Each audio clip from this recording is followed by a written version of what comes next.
Good afternoon! Hey, happy Monday, everybody. Danny and Dusty with you. How's your weekend? Everybody have a good Easter? Good. Good? Mm-hmm. All right. Got all hammed up. Tell you what, that Easter bunny pumping my kids full of candy and I wasn't sure what direction that was going to go there for a second. No.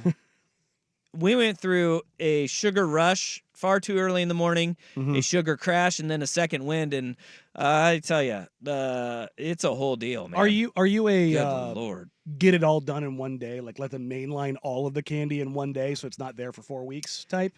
No, but there's no stopping them. There is a fine line.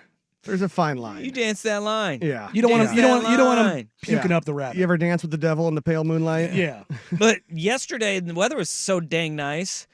At halftime of Tennessee Purdue, I had to go and rake up. We have moss in our grass because we got trees around there. Oh, We get moss in the grass. Had to rake that up. That turned into a whole ordeal. That turned into a whole thing. Yeah, it took hours. We went in, raked up at halftime, and then it turned into moss removal of my yard. My gosh, my yard looks patchy.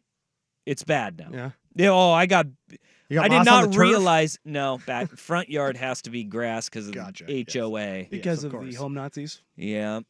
No, me and my neighbor Ron, we had a discussion about this. Look, We had a discussion about What this. if you went in together? It went into lawn care and how we prevent this from happening. as much as HOAs may suck, I can understand their value. Yeah. Well, yes. Jeff Rust is back, everybody. Hi, Hey, Jeff. How what's- are you? What's up, beaches? Oh, hey-oh. I see what you did there. Jeff Rust went to the beach I did. last week. How was it? Maybe even the second best beach. It was. We're gonna do this already.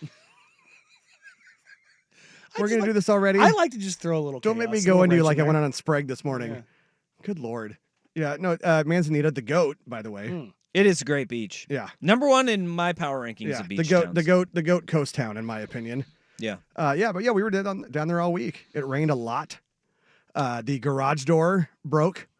Half of the one side of the pulley system went out, so we had to get the garage door folks down there to come out and fix that, Oh, boy. which meant we couldn't get the grill out of the garage, so we had to Oh. put off grilling for a day and a half, and yeah, that sucks, Well, boy. right? You didn't Hulk that thing up? No, because then we got to go through. Because it was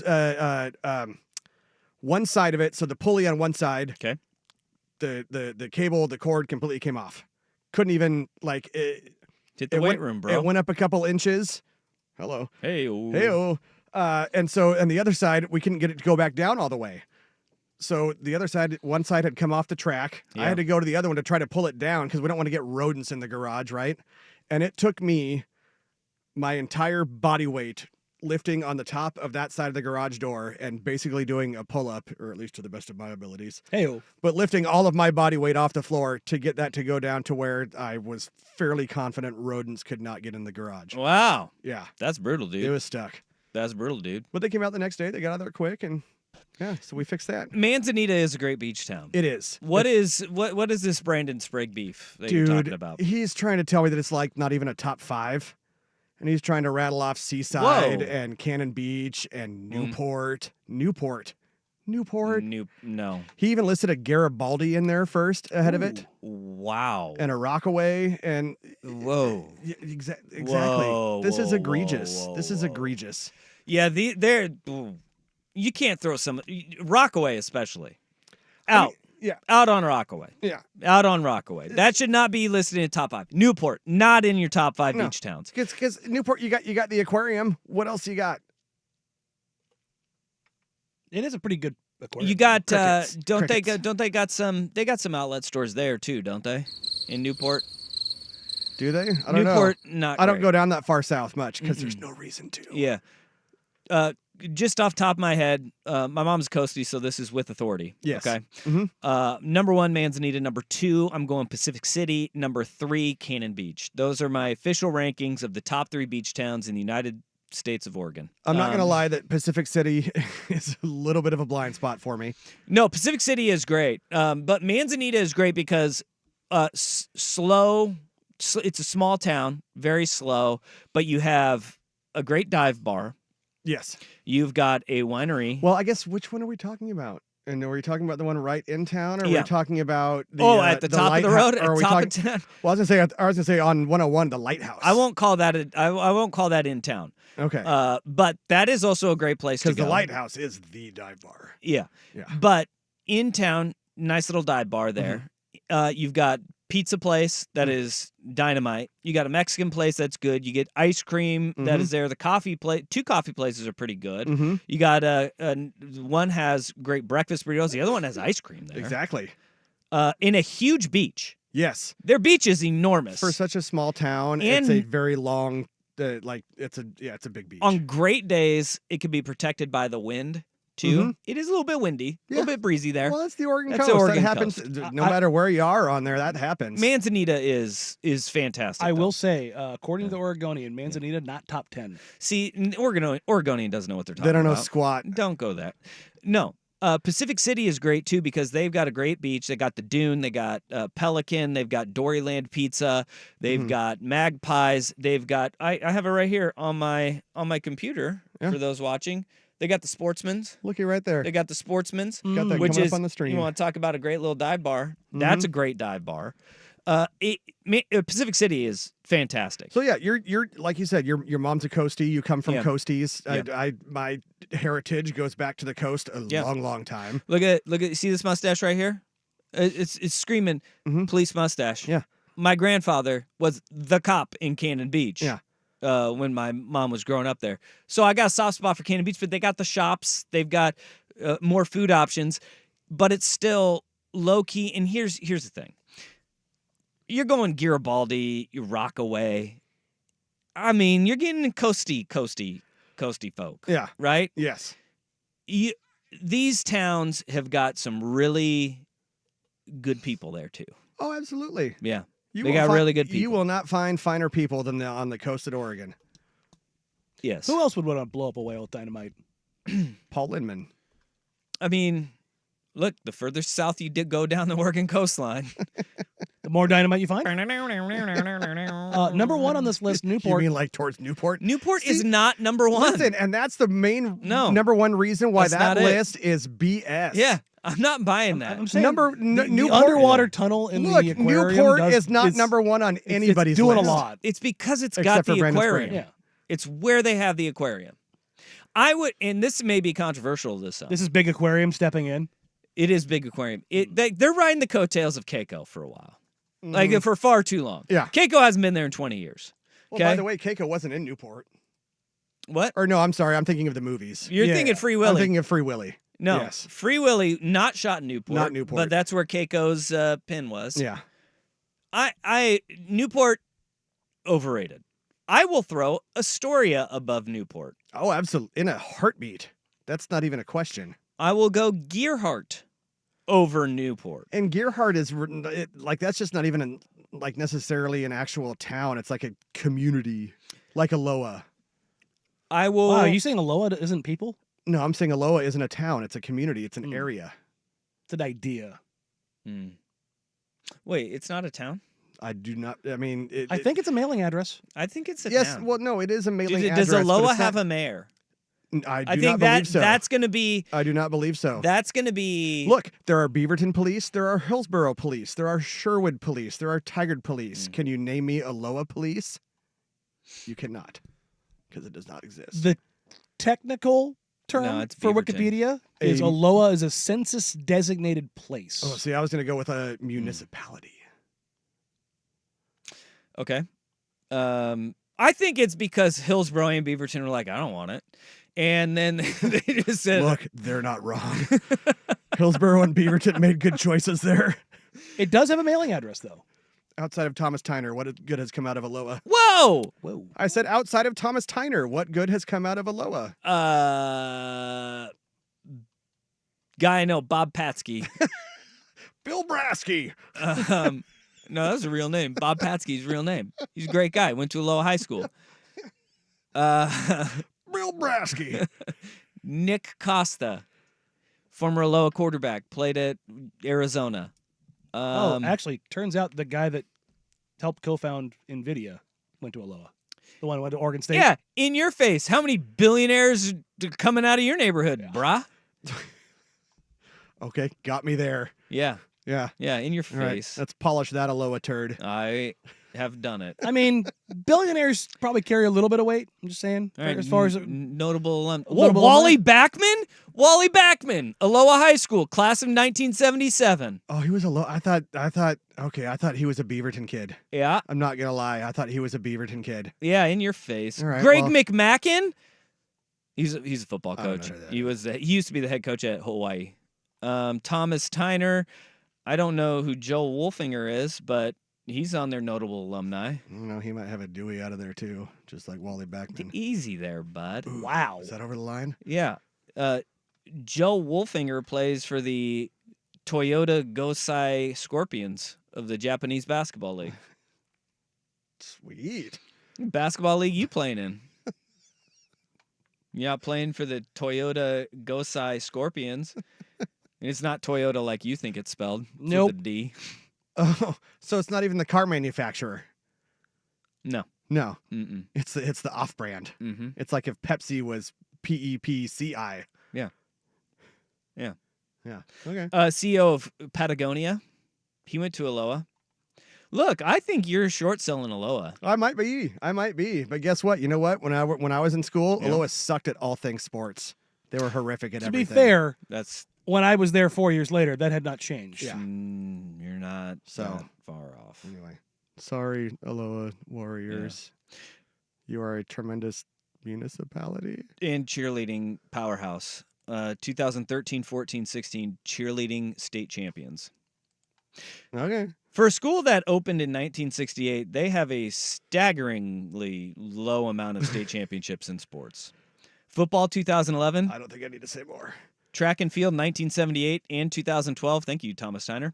Boys golf 1977, the aforementioned cheerleading, and girls cross country. Boy, they had a run. 80, 81, and 83.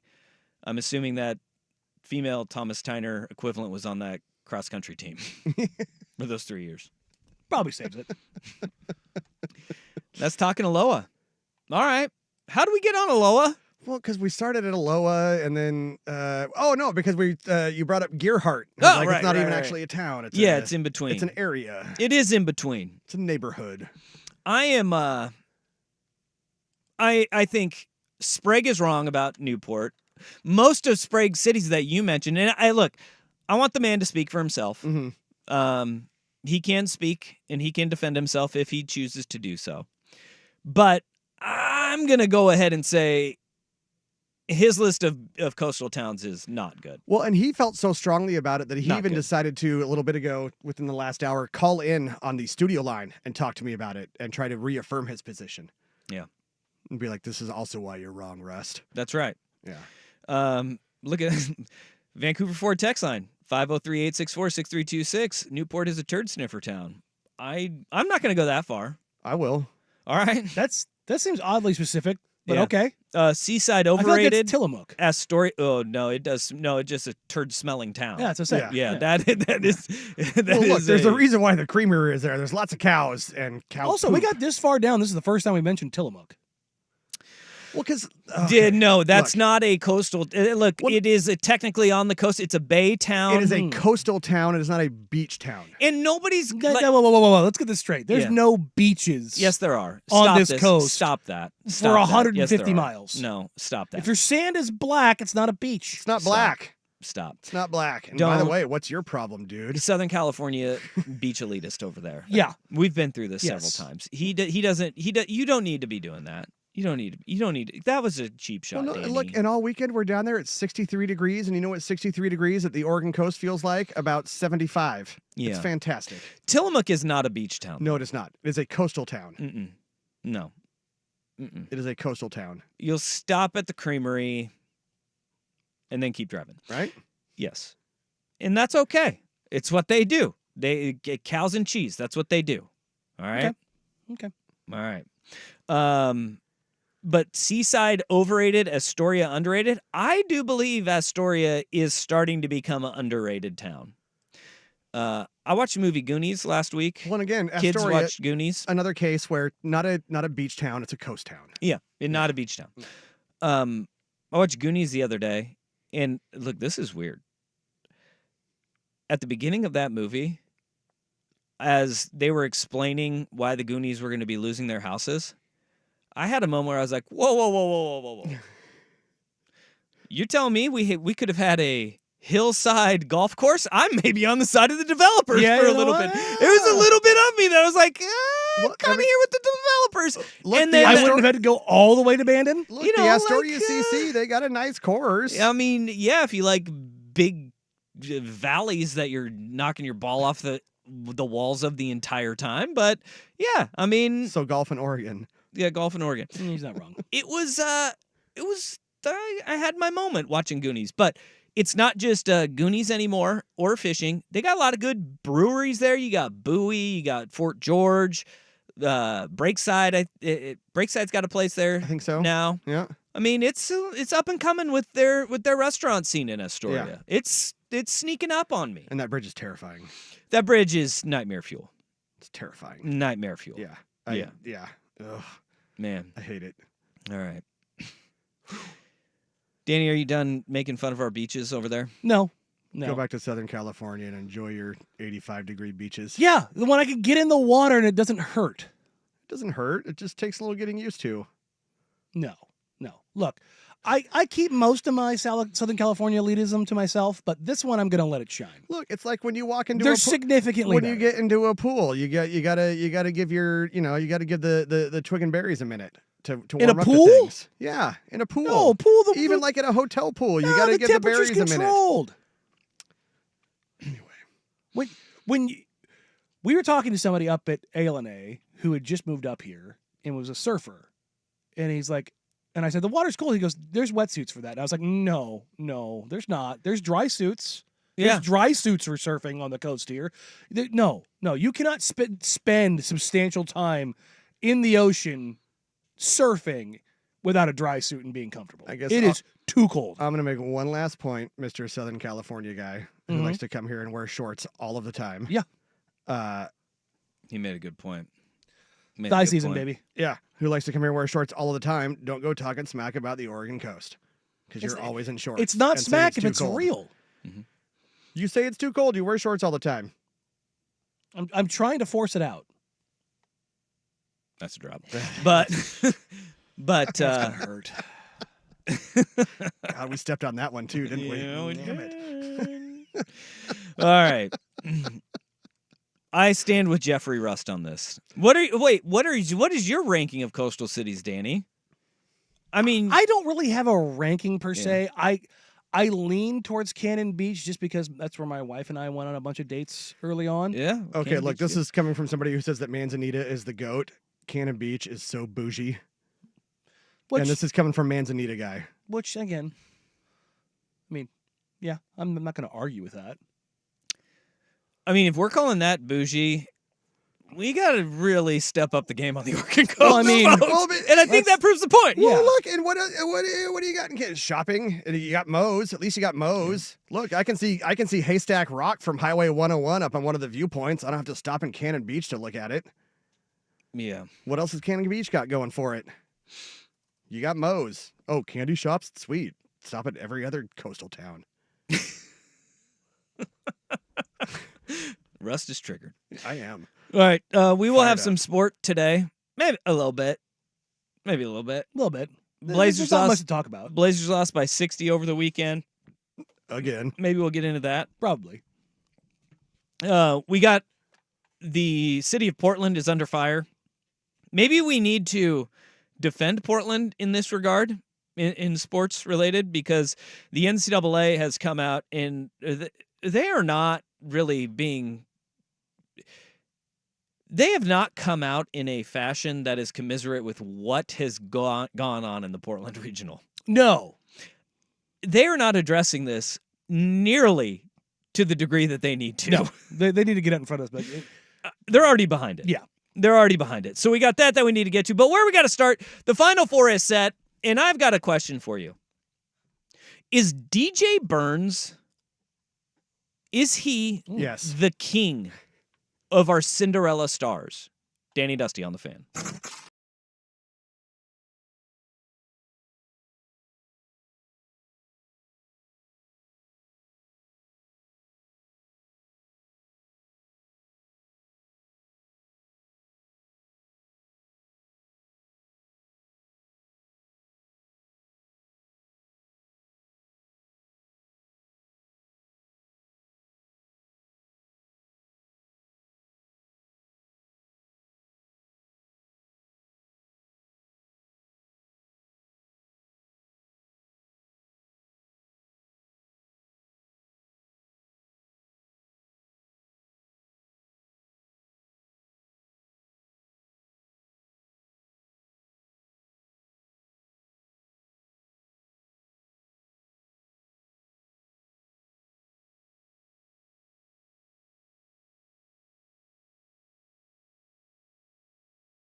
Not to walk my way.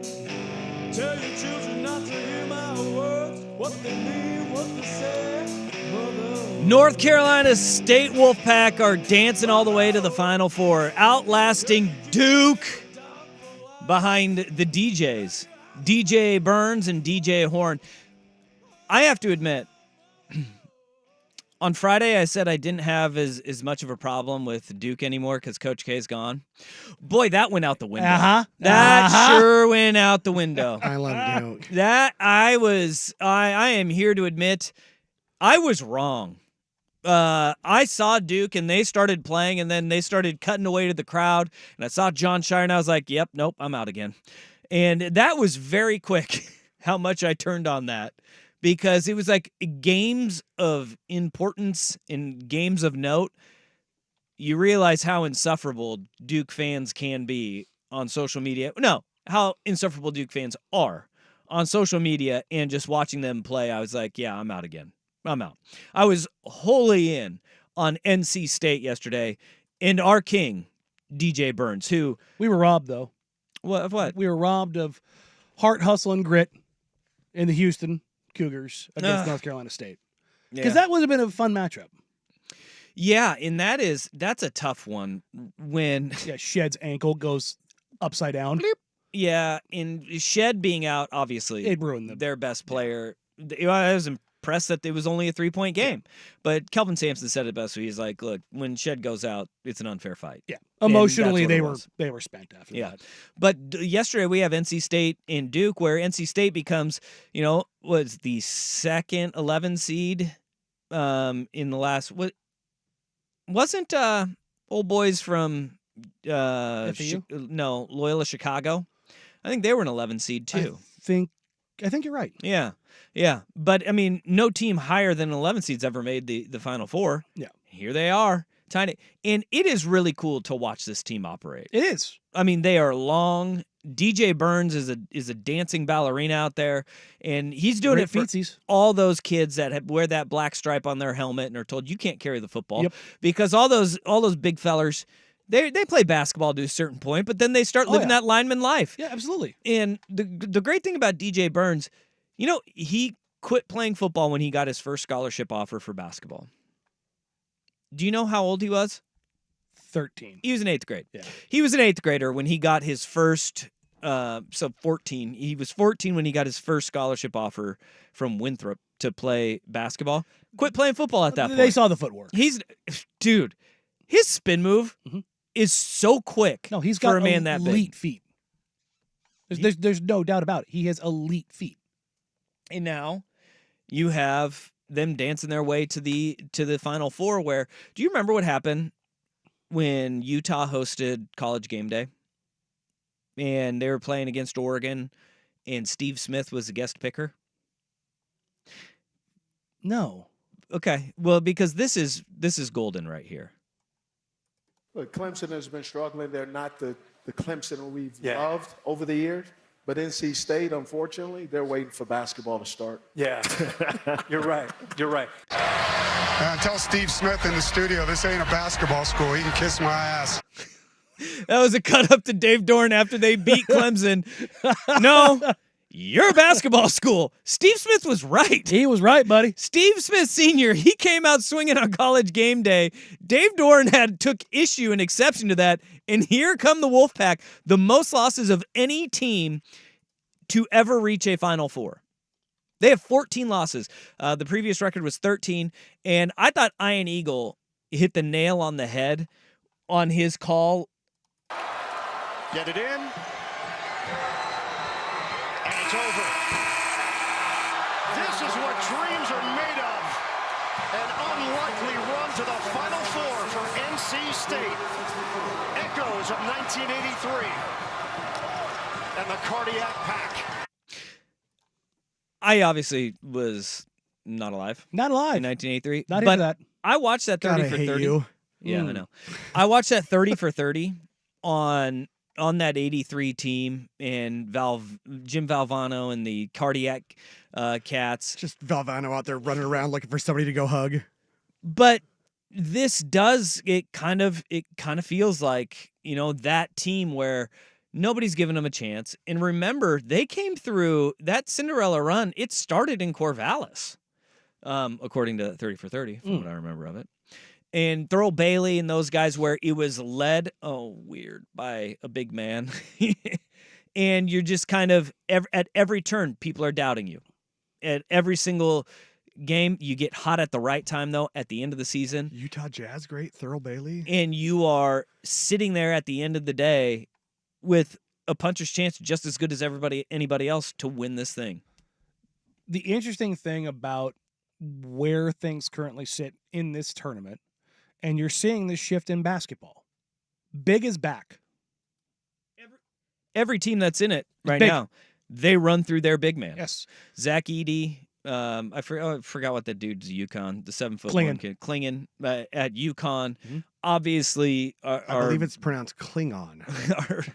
our big king in DJ Burns at North Carolina State, and then the stash himself, Grant Nelson at Alabama. Now Sears is a part of that Alabama Yeah. as well, but you're seeing this change. Who's the MVP in the NBA?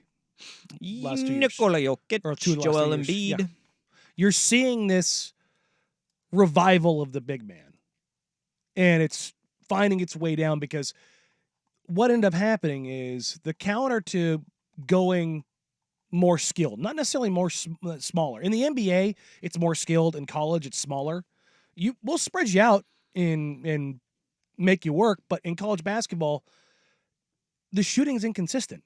You know it's consistent? Big man put ball in hoop.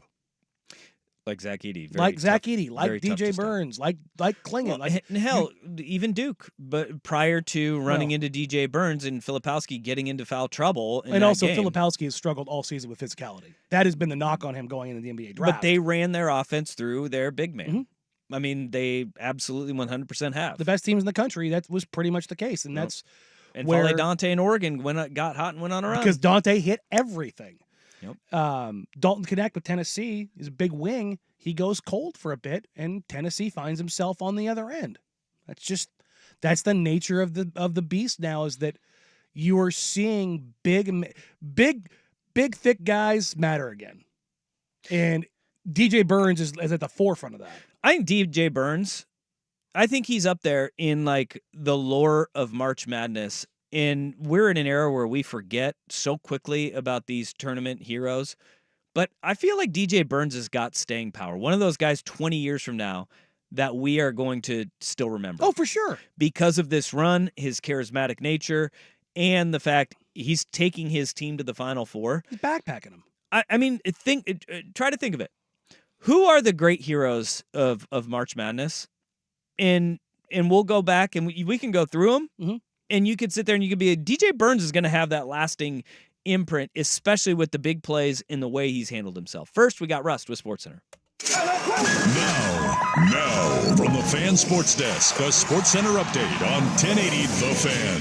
If you've been arrested for DUI, you need a team of attorneys that you can put your trust into. Call Reynolds Defense Firm today online at reynoldsdefensefirm.com. First on The Fan, the Trailblazers continue their 7-game road trip this afternoon in Orlando against the Magic. Malcolm Brogdon, Toumani Camara, Shaden Sharp, Anthony Simons, Matisse Thybulle all out. Jeremy Grant doubtful. 4 o'clock tip on Root Sports Plus. The Blazers are 15.5-point underdogs. Multiple reports say 76ers center Joel Embiid could return as soon as tomorrow night against the Thunder. Embiid has been out since January 30th after having surgery on his left meniscus. Women's Elite 8 continues this afternoon as well. 3-seed LSU facing Caitlin Clark and 1-seed Iowa at 4 o'clock on ESPN. That's followed by 3-seed UConn against Juju Watkins and number 1 seed USC. And on the diamond, the Mariners start a 3-game set with the Guardians. Tristan McKenzie, Emerson Hancock is your pitching matchup. 6:40 first pitch on Root Sports. More sports scores and stories in 30 minutes. I'm Jeff Rust at the Fan Sports Desk. Listen live or on demand on the Odyssey app, the Fan's desktop player, or tell your smart speaker to play 1080 The Fan. More, please. Golf in the Northwest with Jason Swigart is back. Saturdays at 8 a.m. before the Sinner and the Saint on Portland's sports leader, 1080 The Fan. The Fan 411. Log on to 1080thefan.com now for your chance to win a pair of tickets to see Breaking Benjamin, Stained, and Daughtry when they come to Moda Center on Wednesday, October 9th. Tickets are on sale now at Ticketmaster.com. Find details on how you can enter to win at 1080thefan.com and download the free Odyssey app. Favorite 1080 The Fan for exclusive content from fan hosts, easy access to fan podcasts, and more. That's the Fan 411. Hi, Hi, I'm Kamiko, the founder of Miko's Hot Chicken. When we started our family restaurant, we were also raising a family. But let me tell you, it wasn't easy. Our Chase Inc. card was there to reward us on all of our business needs. Now we have a thriving location, and we're hungry for more. With the Chase Inc. Business Unlimited card, you can earn unlimited 1.5% cash back on every purchase, so your business can go from here to possible. Chase for Business. Make more with yours. Real business owners compensated for their participation. Cards issued by JPMorgan Chase Bank and a member FDIC. Subject to credit approval. Terms apply. Attention landowners. Got big plans for your land? Tackle all your spring projects with a powerful John Deere machine. And now with 0% APR for 72 months on select compact tractors, riding lawnmowers, and Gator utility vehicles, plus up to $2,000 off select compact tractors. It's never been easier to get in the seat. Offer available April 1st through 30th. Visit johndeere.com to find your local dealer. For complete finance details, please call toll-free 1-800-226-8903. Have you filed an auto claim with State Farm, Geico, Progressive, or Liberty Mutual? Class Action Attorneys and the documentary team Leif's Auto Collision Centers is working with would like to talk to you. Did they adjust or disparage the shop of your choice? Did you want to cash out your claim and they refused to pay you correctly? Did you use a body shop the insurer recommended? Problems with the repair? If you answered yes to any of these questions, give Leif's a call. Remember, the law's on your side. Leif's, always working for you. April is here, and if your windows won't open for fresh air or seal tight to keep out pollen and bugs, then it's time to talk to Window Nation. Right now, for every 2 windows you buy, you'll get 2 free. There's no limit to how much you could save. Plus, you could save even more with no interest or payments for 24 months. With proven quality, you'll get affordable windows that meet or beat the national brands. Don't miss out. Call 866-90-NATION. Or visit windownation.com to schedule your free in-home estimate. Prescriptions require an online consultation with a healthcare provider who will determine if appropriate. Restrictions apply. See website for details and important safety information. Subscription required. Price varies based on product and subscription plan. Hey guys, did you know there's a generic form of Viagra that works just the same but is 95% cheaper? And you can get it online at hims.com/radio. Through HIMS, you'll get a free medical consultation to determine the ED medication that's best for you, discreet shipping if prescribed, a 100% online process, and a range of treatment options, including trusted generic alternatives to the name brands, at up to 95% off. ED is personal, and at HIMS, so is treating it. Just go to hims.com/radio and get connected to a licensed medical provider online for free, with zero copay, no expensive appointments, and no awkward face-to-face conversations. To start your free online visit, you need to go to this exclusive address, hims.com/radio. That's hims.com/radio for your free online visit. hims.com/radio. Baseball is back, basketball is heating up, and the NFL Draft is right around the corner. Listen to the latest on the teams you love with the free Odyssey app. The biggest sports radio stations in the country, providing unrivaled local coverage of their teams, all in one place. Exclusive interviews with players, coaches, and team executives, streaming live and always available on demand. Stay in the know with your favorite teams with Odyssey. AUDACY. Download the free Odyssey app today.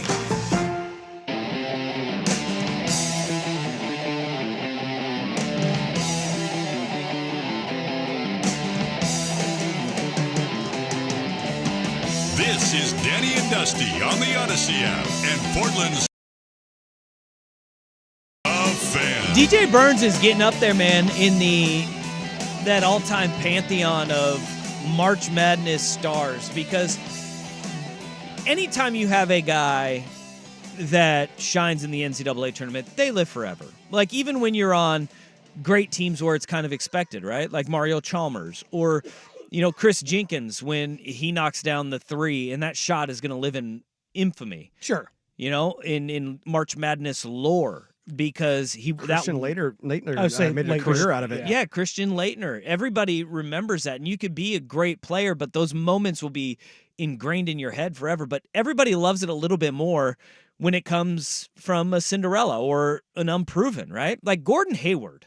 Gordon Hayward is a fantastic basketball player. Yeah, if not for injuries, he'd probably be a near Hall of Fame caliber player. All right, like if his leg didn't break in half. Yeah.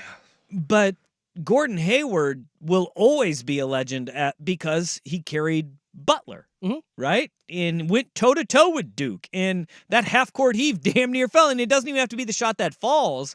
in March. It can be the one that was just so close, but you drug your team to a point where nobody thought that you could get to, right? I think of, what was Sherwood Brown, right? For Florida Gulf Coast, Ali Farouk-Namesh of Northern Iowa fame. And like over here, we have like guys like, Richie Fromm and Matt Santangelo. Steph Curry with Gonzaga fans. Yeah. Yeah, and you don't have to. My point with Ali Farouk-Namesh and guys like Matt Santangelo and Richie Fromm. You don't have to be anybody. You don't have to be a star in the NBA to still live in that March Madness lore. And I mean, his size, being a post, he's not 7 feet tall. What DJ Burns is what 6'9"? I think he's actually 6'8". He's 6'8". I mean, he's not going to translate to the NBA. He's listed at 6'9", 275, which means he's 6'8", 315. And that doesn't translate to the NBA, even though his feet are incredible. Translates to left tackle. He's got so much skill with his footwork and his just feel around the floor. He's not a great defender either, and like that's why, look, Purdue, the clock might strike midnight here on NC State real quick because you're going to be relying on Danny Cannell's nephew, Ben Middlebrooks, to slow down Zach Edey because you can't afford to have DJ Burns in foul trouble. I mean, you can't. You can't have him in foul trouble. I mean, and he's not a great defender. The flip side of this is you could say in the same kind of colossal mismatch with South Carolina and Oregon State on the women's side, Reagan Beers picks up fouls that didn't exist. Yeah, we're gonna have to get to that. We'll talk about that a little bit later. But it completely changed the trajectory of the game for Oregon State. No doubt. And that's the thing is, you take a look, Utah State against Purdue. They started out like, oh, okay, this could be interesting because they're going to pull Edey out of the paint because they've got a big that can stretch the floor. And then two of their bigs pick up 2 fouls in the first 5 minutes. And you went, well, that's out the window. Yeah, but this run that got DJ Burns in North Carolina State to the Final Four. Ride that horse. Dude, he's going to live forever because people will remember DJ Burns because it's not just that he's making plays, the personality. Telling Duke fans your season's over, and giving them the throat slash and waving them goodbye, that is golden. Who doesn't want to do that to Duke fans? And he also may live in infamy because he might get a look in the NFL. Maybe.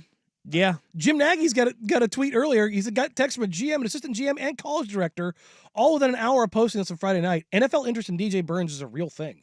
Well, because he's big, athletic. He's got that footwork. But that's the part, yeah. You have to have physicality. Sure. And that's where a lot of these guys, the one thing that a lot of the basketball players that go and they try the NFL thing, especially the bigs, one, they're either way too slow because we have seen, like, how many guys do we see over 300 pounds running like 5'1s in the 40? The freaks. Like, it's ridiculous. Yeah. And then if you're sitting there and you're going to tell DJ Burns he's going to play left tackle, he better be physical. If you're going to say DJ Burns, you're going to play defensive end, you better be physical. Well, I was going to say maybe interior defensive line. You got to be physical. You have to be willing to hit people and move people. Sure. And he hasn't played football since he was in Pop Warner, And it's not like Antonio Gates or Tony Gonzalez where they were dual sport athletes in college. I read that he was a tight end and a defensive end the last time he played. Where if you want to put him at tight end, we've seen the evolution of that position be you better be pretty damn fast too because you're going to be asked to be basically a receiver that is 300 pounds. Yeah, this isn't Julius Peppers in running a 4.5 40. No. Julius Peppers, Tony Gonzalez, those guys were rare freaks of nature that could play basketball and football. But the fact is he may get an opportunity to make some money and be a guy that does go and get into a training camp. And hell yeah, more power to you, dude. I just hope he cashes in on all of this NIL money that he's going to be getting out of this tournament before the run ends. Like this week, he better, whoever his marketing agent is, better be getting him some big deals lined up. Cash in like old Gokul did. Gokul's out here just slanging everything on TV. Yeah. One game. You beat Kentucky, and Gokul's like, yep. 3 national TV ads that I've seen. Bam. And they pump those out quick. They're very poorly done, but it doesn't matter. The star of the NCAA tournament, they turned it around in like 48 hours. He was doing Buffalo Wild Wings ads and stuff. It matters. Heck yeah, it does. Capitalize on it. Heck yeah, it does. He's going to be, and I love these guys, like just going back and thinking of some of the names of guys that have turned into those March heroes that we remember forever. Like, I don't think of Ali Frukneresh any other day of the year or any other month. March, I'll always be like, oh yeah, I remember him at Northern Iowa. Remember Richie Fromm. You remember those guys? It's just like you go back through and they are ingrained in your head. Bryce Drew. Yeah, Bryce Drew, now coaching Grand Canyon, the Lopes. Yeah, that was just, and again, that one was a really cool story. You know, Homer Drew and Bryce Drew. Spartan Bros guy, obviously Pittsnogle. Hells yeah, Pittsnogle, West Virginia. Current assistant principal. Country Roads, baby. Country Roads, high school assistant principal. And the most high school assistant principal looking dude you'll ever see. Yeah. No offense. May have He heard. looks like he would be in that show with Danny McBride. Heard he may get Coach yes, absolutely. He might get a middle school principal job. Get him right in there with Danny McBride and Walton Goggins. Did you see the story that's been running again, that the No. vasectomy rates are skyrocketing alongside the NCAA tournament again? Well, that's every year. It's every year. Yeah, no, every year. it's growing again. Yeah. The vasectomy rates. Well, it's probably for the best. I mean, we should probably set some of those up for What am I supposed to do scheduled for some folks out there, if we're being completely honest. God bless America. I can't be trusted with a microphone. We a already good thing knew you that. have Are you one. crying over there? No, I'm sniffling. What is going on? I got the- Yeah, I know. That's why I asked you if you're crying. It's the allergies apparently are either that or I'm sick. I don't know which one, but it's something came up on me like 25 minutes ago, and I'm cool. struggling. Cool. So coming off of a weekend where you said that your wife was on her deathbed, and you've been at home all weekend. Uh-huh. Awesome. Can I go in there with you? Yeah, I'm glad I'm on this side of Locked the in a glass. hermetically sealed Lord. box with me. Danny's like, I don't know. It could be allergies. It could be allergies. Might be the Black Plague. Yeah. Good Lord. All right. You mentioned Reagan Beers. COVID, Paxlovid. Yeah. You mentioned Reagan Beers. Let's get to Oregon State. Lady Beavs got hosed. They did. Next on The Fan.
The run for the Oregon State women in the NCAA tournament ended yesterday with a loss to South Carolina 70-58. And the story of that game was Reagan Beers in foul trouble, especially at the half. Right before the half, she was called for her third personal foul. And Rocky and Rowdy Beers, they were none too happy with that foul call. Nor was anybody else. The only people happy with that call were on the South Carolina sideline. It was egregious, and you rarely see this with the ESPN studio shows. But even at halftime, right before they came back, was it Andrea Carter and Shanae Ogumake and God, who's the third one in the studio? Sports Center host. Elle Duncan. Elle Duncan. Oh, yeah. Yes, those three. And Elle Duncan posed a question. She goes, all right, I'm going to count to 3, and you guys say what is going to dictate the second half. And it was genuine. You could tell it was genuine because they were all stunned. They both said the refs. The refs. Because you had Gardner and Beers both get hit with their third fouls, and not only were neither of them fouls against them, if they were going to call a foul, they both should have gone against South Carolina, and it changed the entire flow of the game. Well, it doesn't say it that changed Oregon... the third quarter, especially because the fourth quarter, you saw that both Beers and Gardner, they were like, what do we have to lose? Yeah, let's go. And they played them even, but that third quarter, they were walking on glass, man. And that was the issue. And then, look, you could say the fix was in. They're two egregious calls. That's what it was. It was funny. They brought the rules analyst on for the women's game before they go to the break, and normally they'll come on and be like, well, it's a very difficult job, and it's hard to do, and, they're doing their best out there. And you can see how she was just like, I don't understand how you make that call. Wrong. Reagan Beers got hooked and pulled to the ground and got called for a foul. But if we're going to be honest, the team that's now 36-0 and the number 1 seed South Carolina Gamecocks, they were really good. Yeah. I mean, Don Staley has got such an incredible team.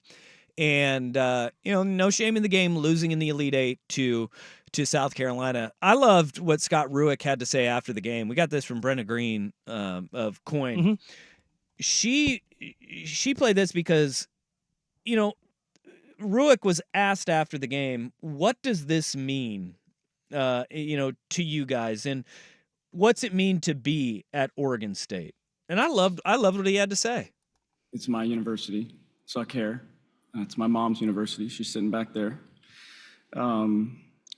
And so in this, it's hard hearing your school talked about the way it's been talked about, and in a way devalued, and clearly I don't see it that way. Coming back to my school and creating a program that has the ability to fill a stadium or an arena, a coliseum, to turn a community and a region on its ear, has been a dream of mine. And we've done that, and we've done it at the highest level. And we've gotten to this point a couple times now. And so what the value is, I don't know, but I know the timing of it's really great. We've been dragged through the mud, and just like today, listening to you guys talk, I don't see what y'all see. We're closer to Portland than Oregon is. Are we not? And so I don't know. All I know is Beaver Nation is awesome, and Oregon State is an incredible university, and it's an unbelievable home away from home for our students, and we can compete with anyone from there. And so I don't know what the value is, but I know that happened, and it's probably perfect timing for Beaver Nation, and it's been a joy of mine to put smiles on people's face, especially this year. If you're an Oregon State fan, you have to love that. Yeah, absolutely. It's a coach that cares about the university, cares about the program, cares about the direction, is a guy that is an alum, very similar. And this is what Oregon State was propping Jonathan Smith up for, right? Like, hey, he's one of us. First flight out of town, he took it to Michigan State. And there's going to be a lot of people that are knocking on the door of Scott Rueck, who was picked to finish 10th in the conference this year. They end up in the Elite Eight.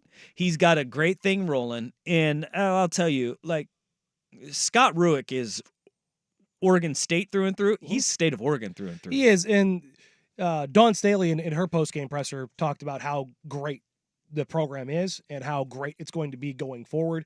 And the one thing you and I have talked about with the reorganization of conferences and moving to the Big Ten and dissolution of the Pac-12 is that Oregon State and Washington State should have a home in a major conference. And Oregon State and Washington State continue to show that. Washington State gets and pushes through the NCAA tournament on the men's side after being picked 10th in the conference. Yeah. Now they end up losing their coach, unfortunately.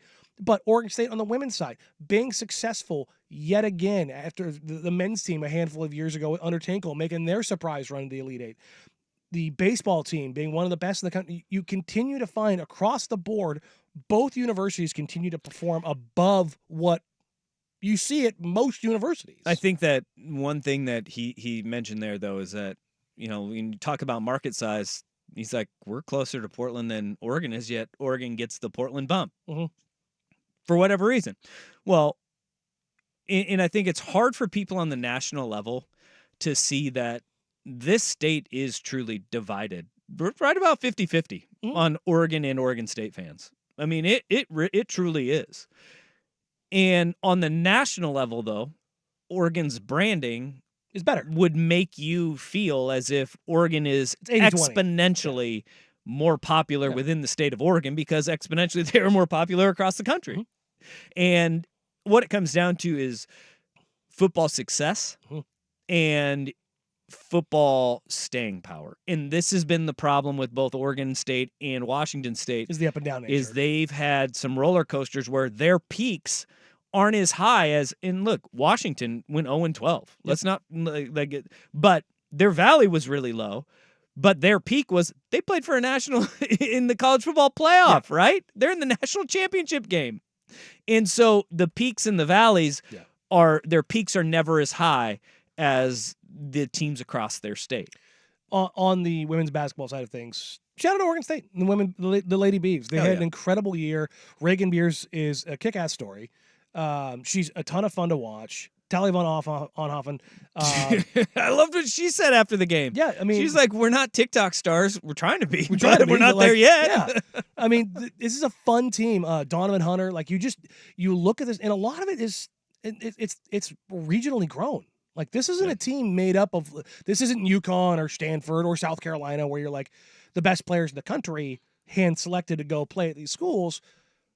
They've done really well regionally about building a program and doing what Oregon State does. And that's the really cool thing about seeing them be so successful.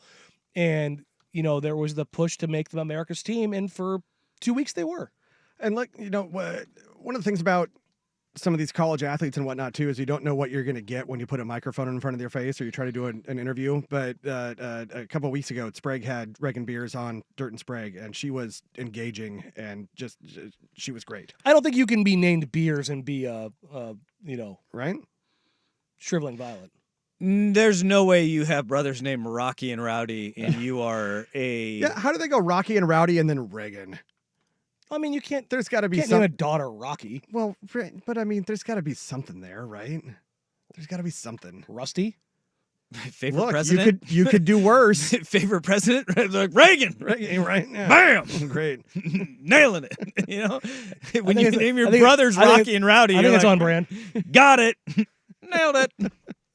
Like, what's your middle name? Do to keep your kids off drugs? Yeah. 503-864 Reagan Dare Beers 6326. That's a Vancouver Ford text line. Your dollar goes further at Vancouver Ford. They treat you right before, during, and after the sale. Visit them online at vancouverford.com. What's going on in Kansas City? This was a head scratcher, and it's a Kansas City Chief in the city of Dallas. Next on The Fan.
I'd just like to say that Jeff Rust was covering Dolly Parton songs before Beyonce was, all right? Yes.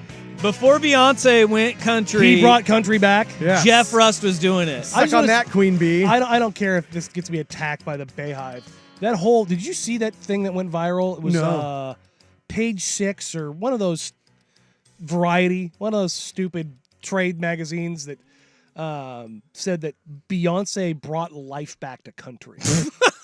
The biggest genre in the freaking country right now, Beyonce saved. And I was like, look, hey, Beyonce's publisher, can you be a little less obvious about paying for PR for the love of God? I mean, to be fair to the moron that wrote that, when you live in New York City, like they just think New York City is all that exists, and country not a big genre, despite the fact that they're like it's dominating the top 100. They're sitting there like, country hasn't been good since Garth Brooks sold out Central Park. Yeah. Like what?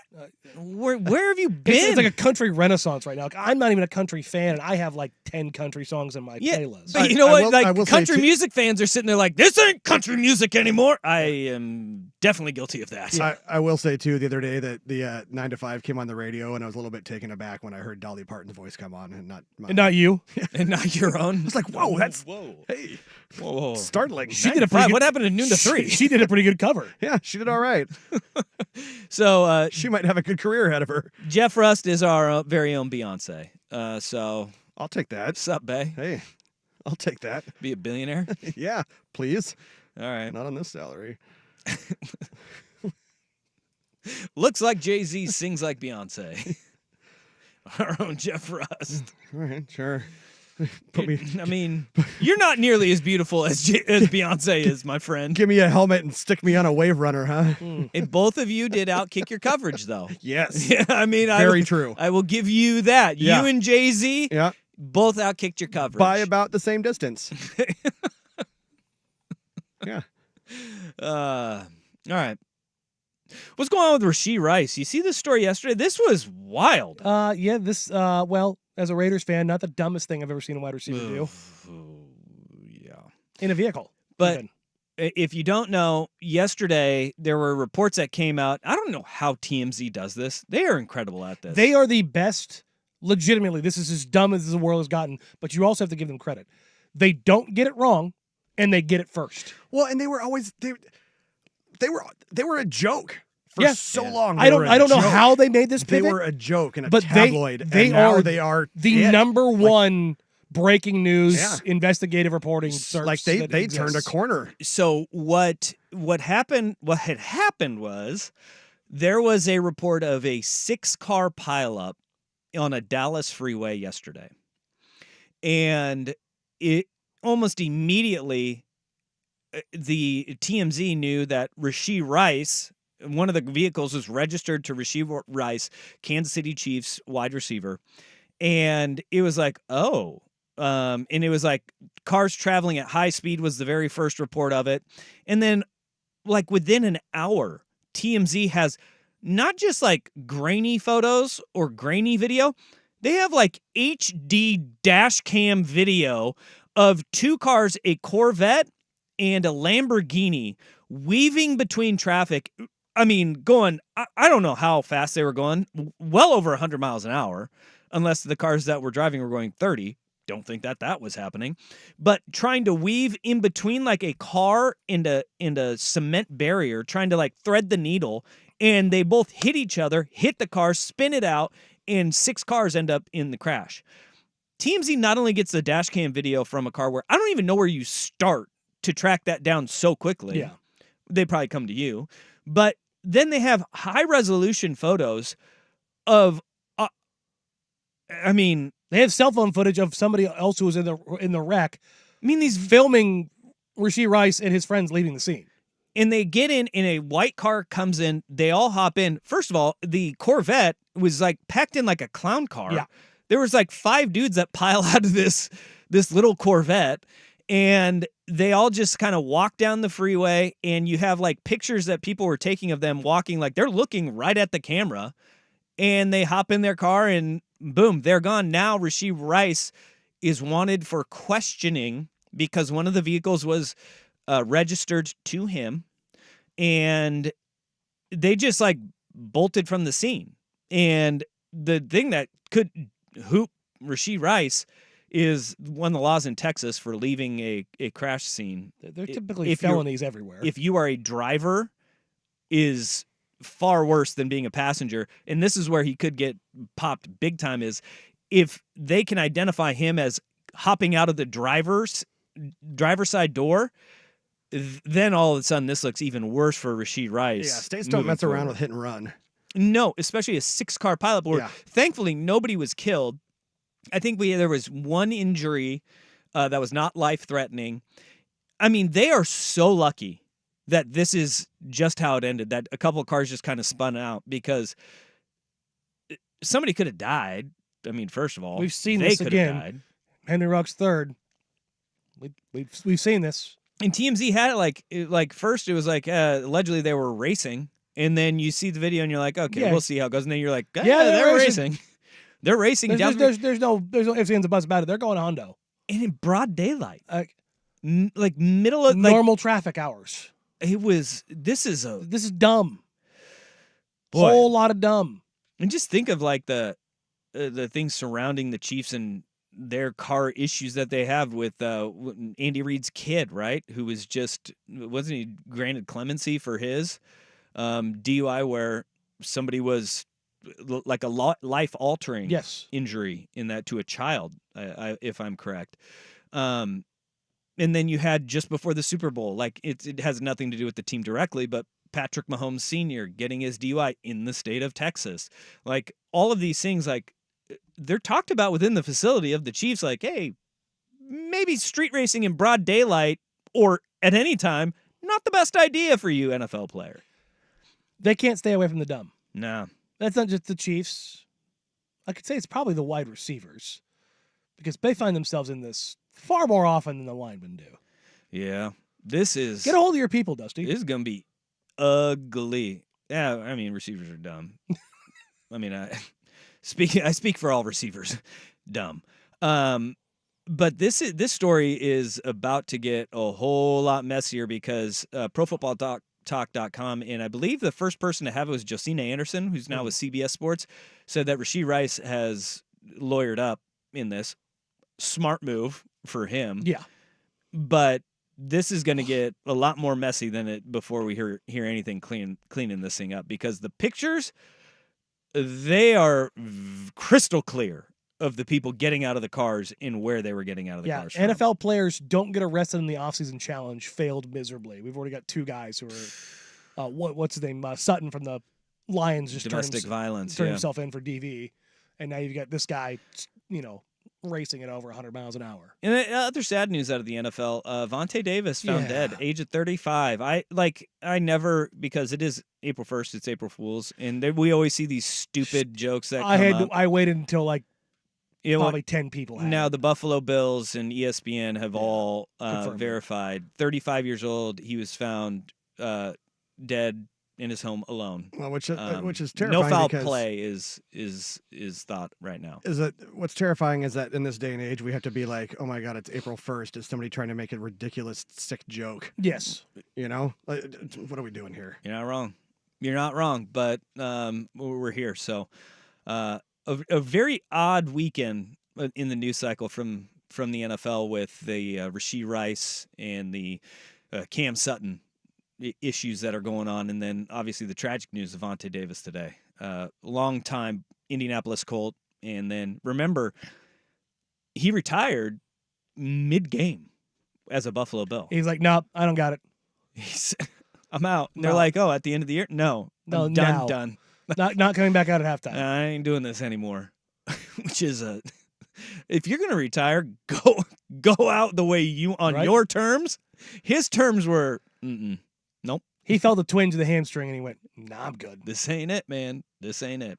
All right, so there's our NFL little update for you on all things going on in the NFL.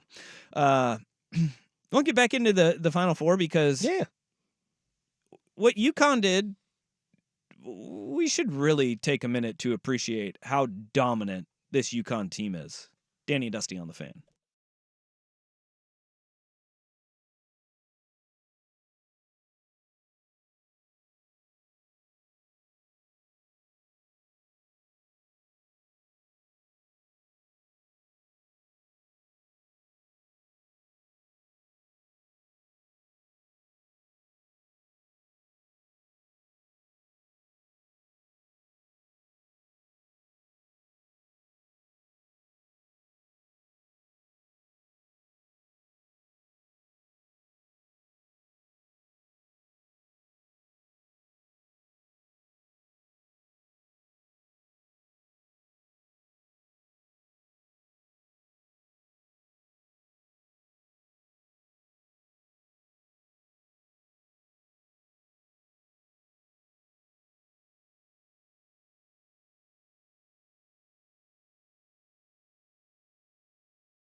Follow-up, as we went to break, Rashee Rice has released a statement.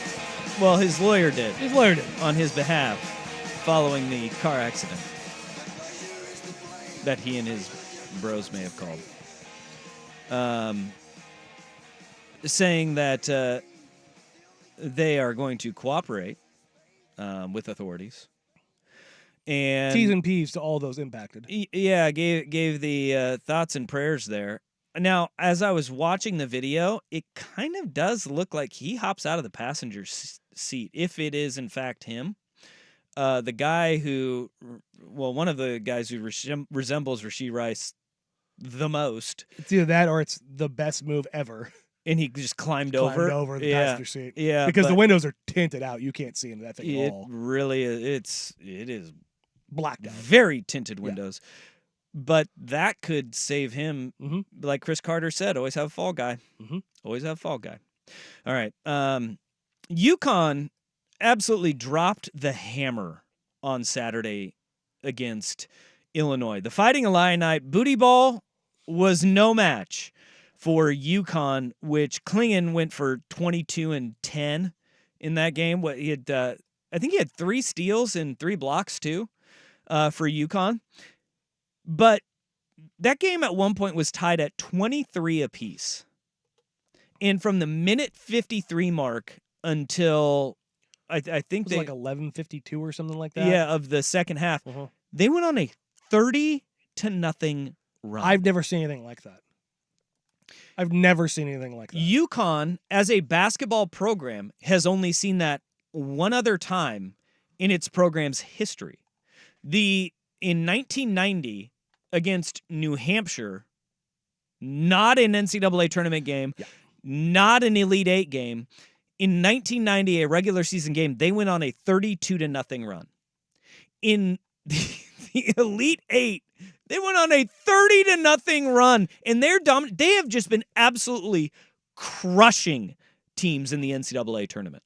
The interesting thing about this, and Clayton's getting a lot of credit, and we'll talk about him a little bit more in hour number 3, rising up draft boards and whether or not it should be a thing, but Illinois could not hit anything from the outside. They shot 25-26% from the field and from 3. Their inability to shoot from 3 let UConn say, screw it, Klingon, stay in the paint. Stay in the paint. And he just sat there and played catch with their drives. And I believe they only...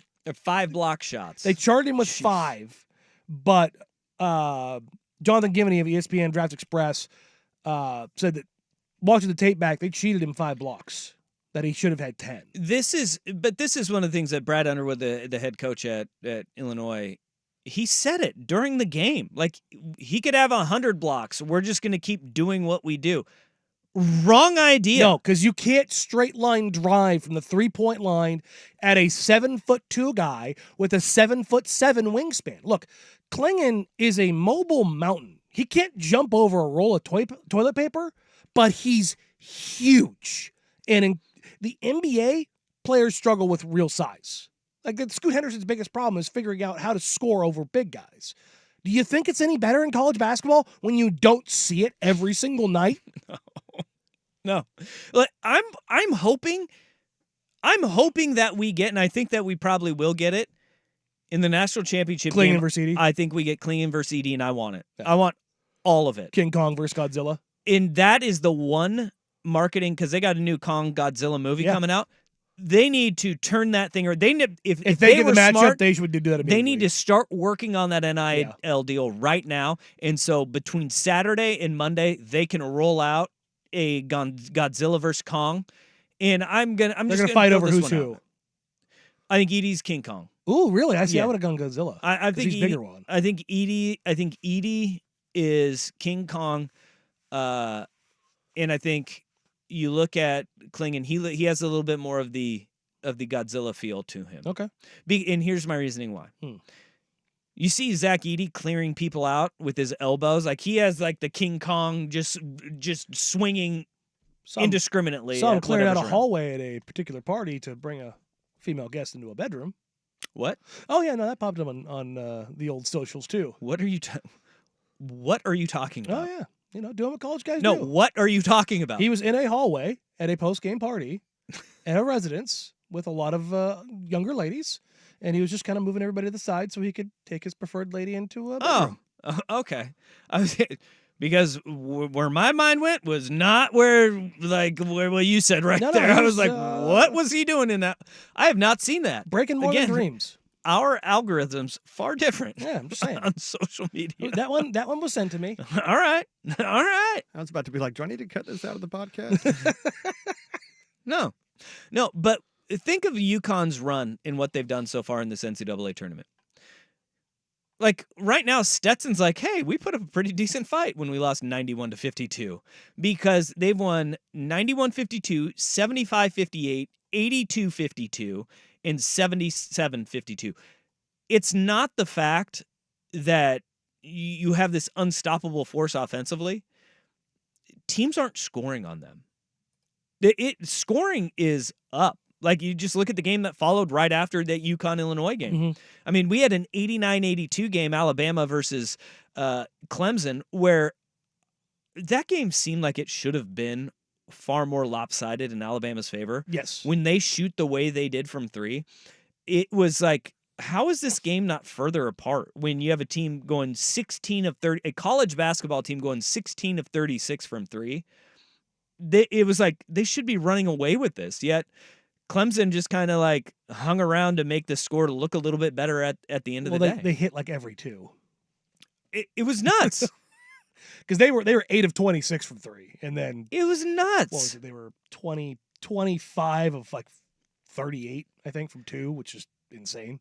But you had high scoring. We've had high scoring games in the tournament to where we've talked so much about how like scoring is down. The teams are filling it up right now, man. No, you have some NCAA offensively gifted teams now. They're going to try to play to their styles, and particularly UConn and Purdue. They're going to play slower because they're going to play directly through their bigs, and to an extent.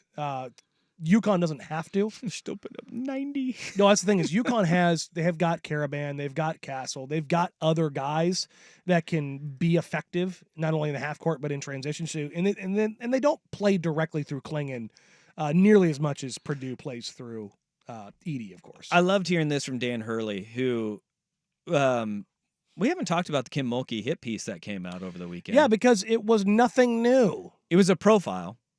It was Kim Mulkey. It was Kim Mulkey sucks. That's what the hit piece was. That's what the piece was. I feel like any one of us could have written that. Yeah, exactly.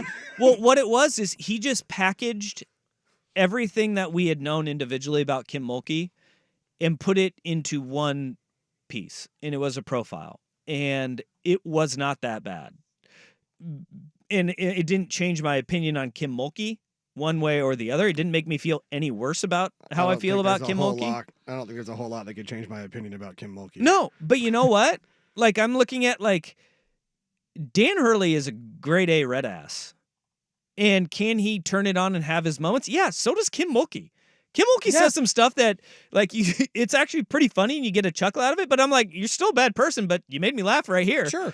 Well, see, and Dan Hurley has a lot of that about him too. Like, where you're like, dude, this guy, you know, he's getting it, he mixes it up and yells at fans who yell probably some pretty asinine things at him, and he just responds in kind, and they catch him on video.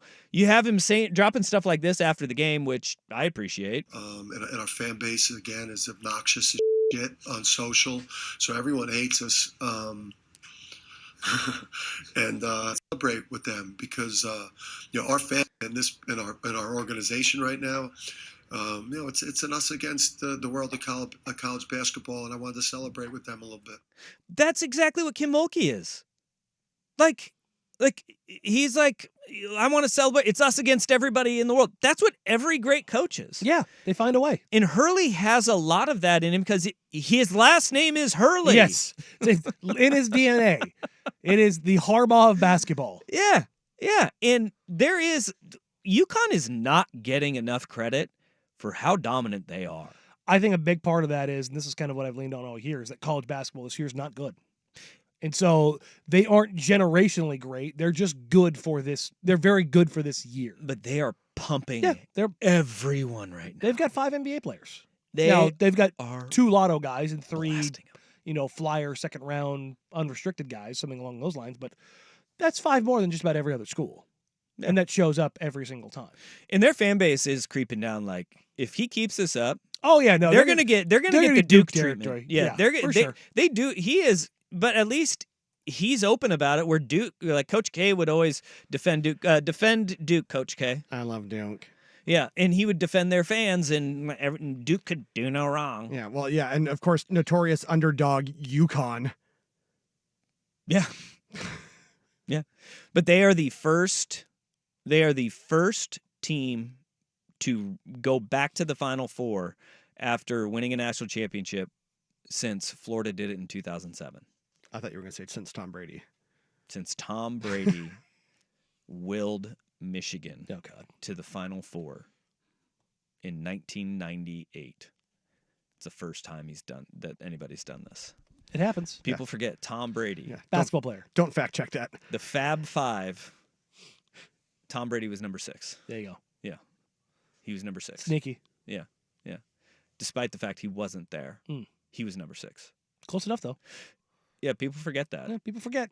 People don't forget. People don't forget. I tell you what, for today's Worst Day on the Web, it's probably something Darrell Wright wishes he could forget. Uh-oh. Being chased around by this man naked has to be the most terrifying thing known to man. But first, he's the Big Kahuna Sports Center update. Hamburgers, the cornerstone of any nutritious breakfast. Now, from the Fan Sports Desk, a Sports Center update on 1080 The Fan. This update brought to you by Vulcan Design and Construction. Check out their award-winning outdoor living designs or schedule your free design consultation at vulcandc.com. First on The Fan, the Trailblazers continue their 7-game road trip this afternoon in Orlando against the Magic. Malcolm Brogdon, Tumani Kamara, Shaden Sharp, Anthony Simons, Matisse Thybulle, all out. Jeremy Grant is doubtful. 4 o'clock tip on Root Sports Plus. The Blazers are somehow only 15.5-point underdogs.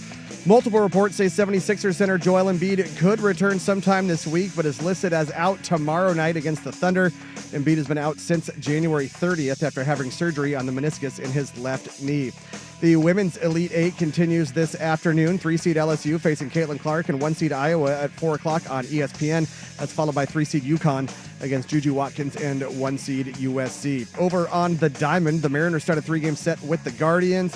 Tristan McKenzie, Emerson Hancock are your starters, 6:40 first pitch on Root Sports. Got a couple games underway in the Bigs, bottom of the 8th at Wrigley Field.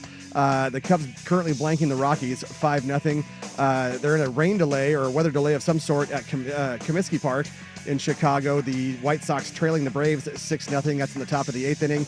And bottom 2 in Washington, D.C. The Pirates lead the Nationals 2-0. More sports scores and stories in 30 minutes. I'm Jeff Rust at the Fan Sports Desk. Listen live or on demand on the Odyssey app, the Fan's desktop player, or tell your smart speaker to play 1080 The Fan. Live, local, and free. No subscription required. Portland's sports leader is 1080 The Fan. Look, plunking down the cash for new windows isn't exactly easy. Hey, it's Rop, and Window Nation knows this. That's why they're making it painless for you to upgrade to new windows in your home, improving its look and feel, lowering energy bills, and lessening the sting. Right now, if you buy 2 windows, you get 2 free. That deal's unlimited. Plus, pay nothing for 2 years, 0 down, 0 interest for 24 months. Now that makes it easier. Get a free no-obligation quote by calling 866-90-NATION or go to windownation.com. Tell them you heard it from Isaac on the Fan. 866-90-NATION or windownation.com. Prescriptions require an online consultation with a healthcare provider who will determine if appropriate. Restrictions apply. See website for details and important safety information. Subscription required. Price varies based on product and subscription plan. Hey guys, did you know there's a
web. With Danny and Dusty on Odyssey and 1080 The Fan. Oh, really? That sucks. I can think of few things more terrifying than Shaquille O'Neal chasing me down butt naked. Oh, okay. Yeah, it seems like it would be nightmare fuel. In the pantheon of fear-inducing things, Yeah. that has to be seriously high up on that board. Yeah. On the Big Pod with Shaq, Shaq went into a time period when he was in his younger years and was a bit of an enforcer of rookie duties. And former Trailblazer great Darrell Wright did not want to participate in said rookie duties. And so Shaq told this story. You got to understand, when I'm on a team, I'm the president. I am the emperor. So when you're a rookie, do what the I say, man.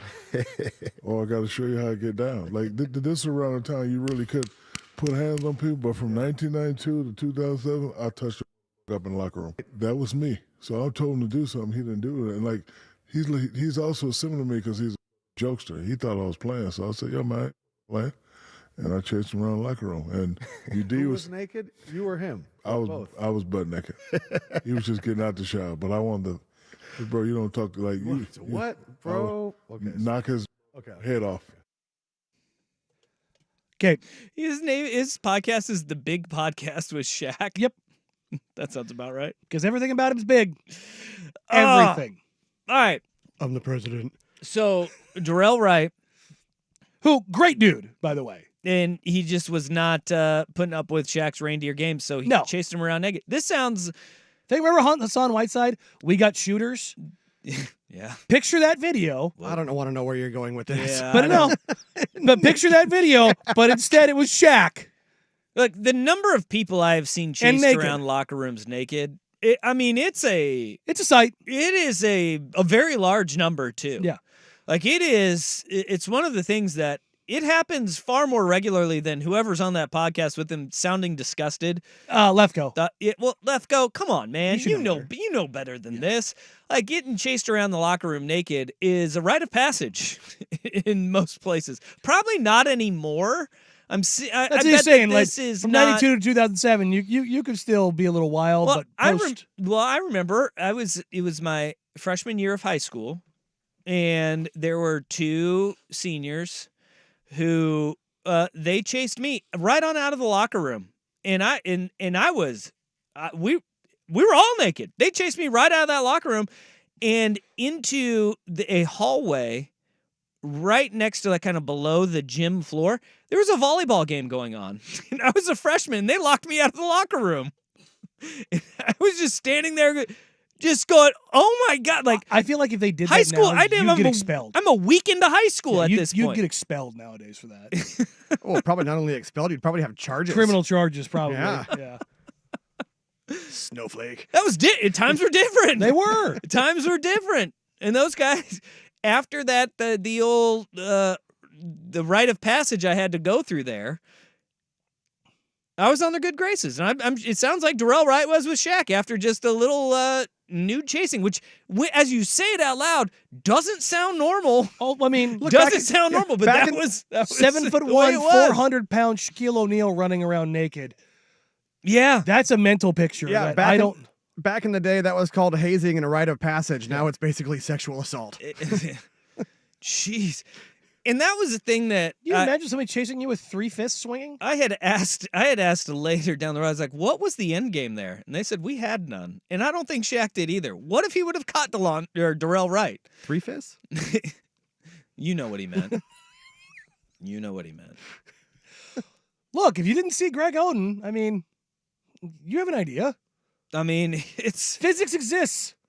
Well, as this texter says, on Conan, Richard Lewis called Shaq a small African child from his locker room visit. Yes. Do you ever see Basketball?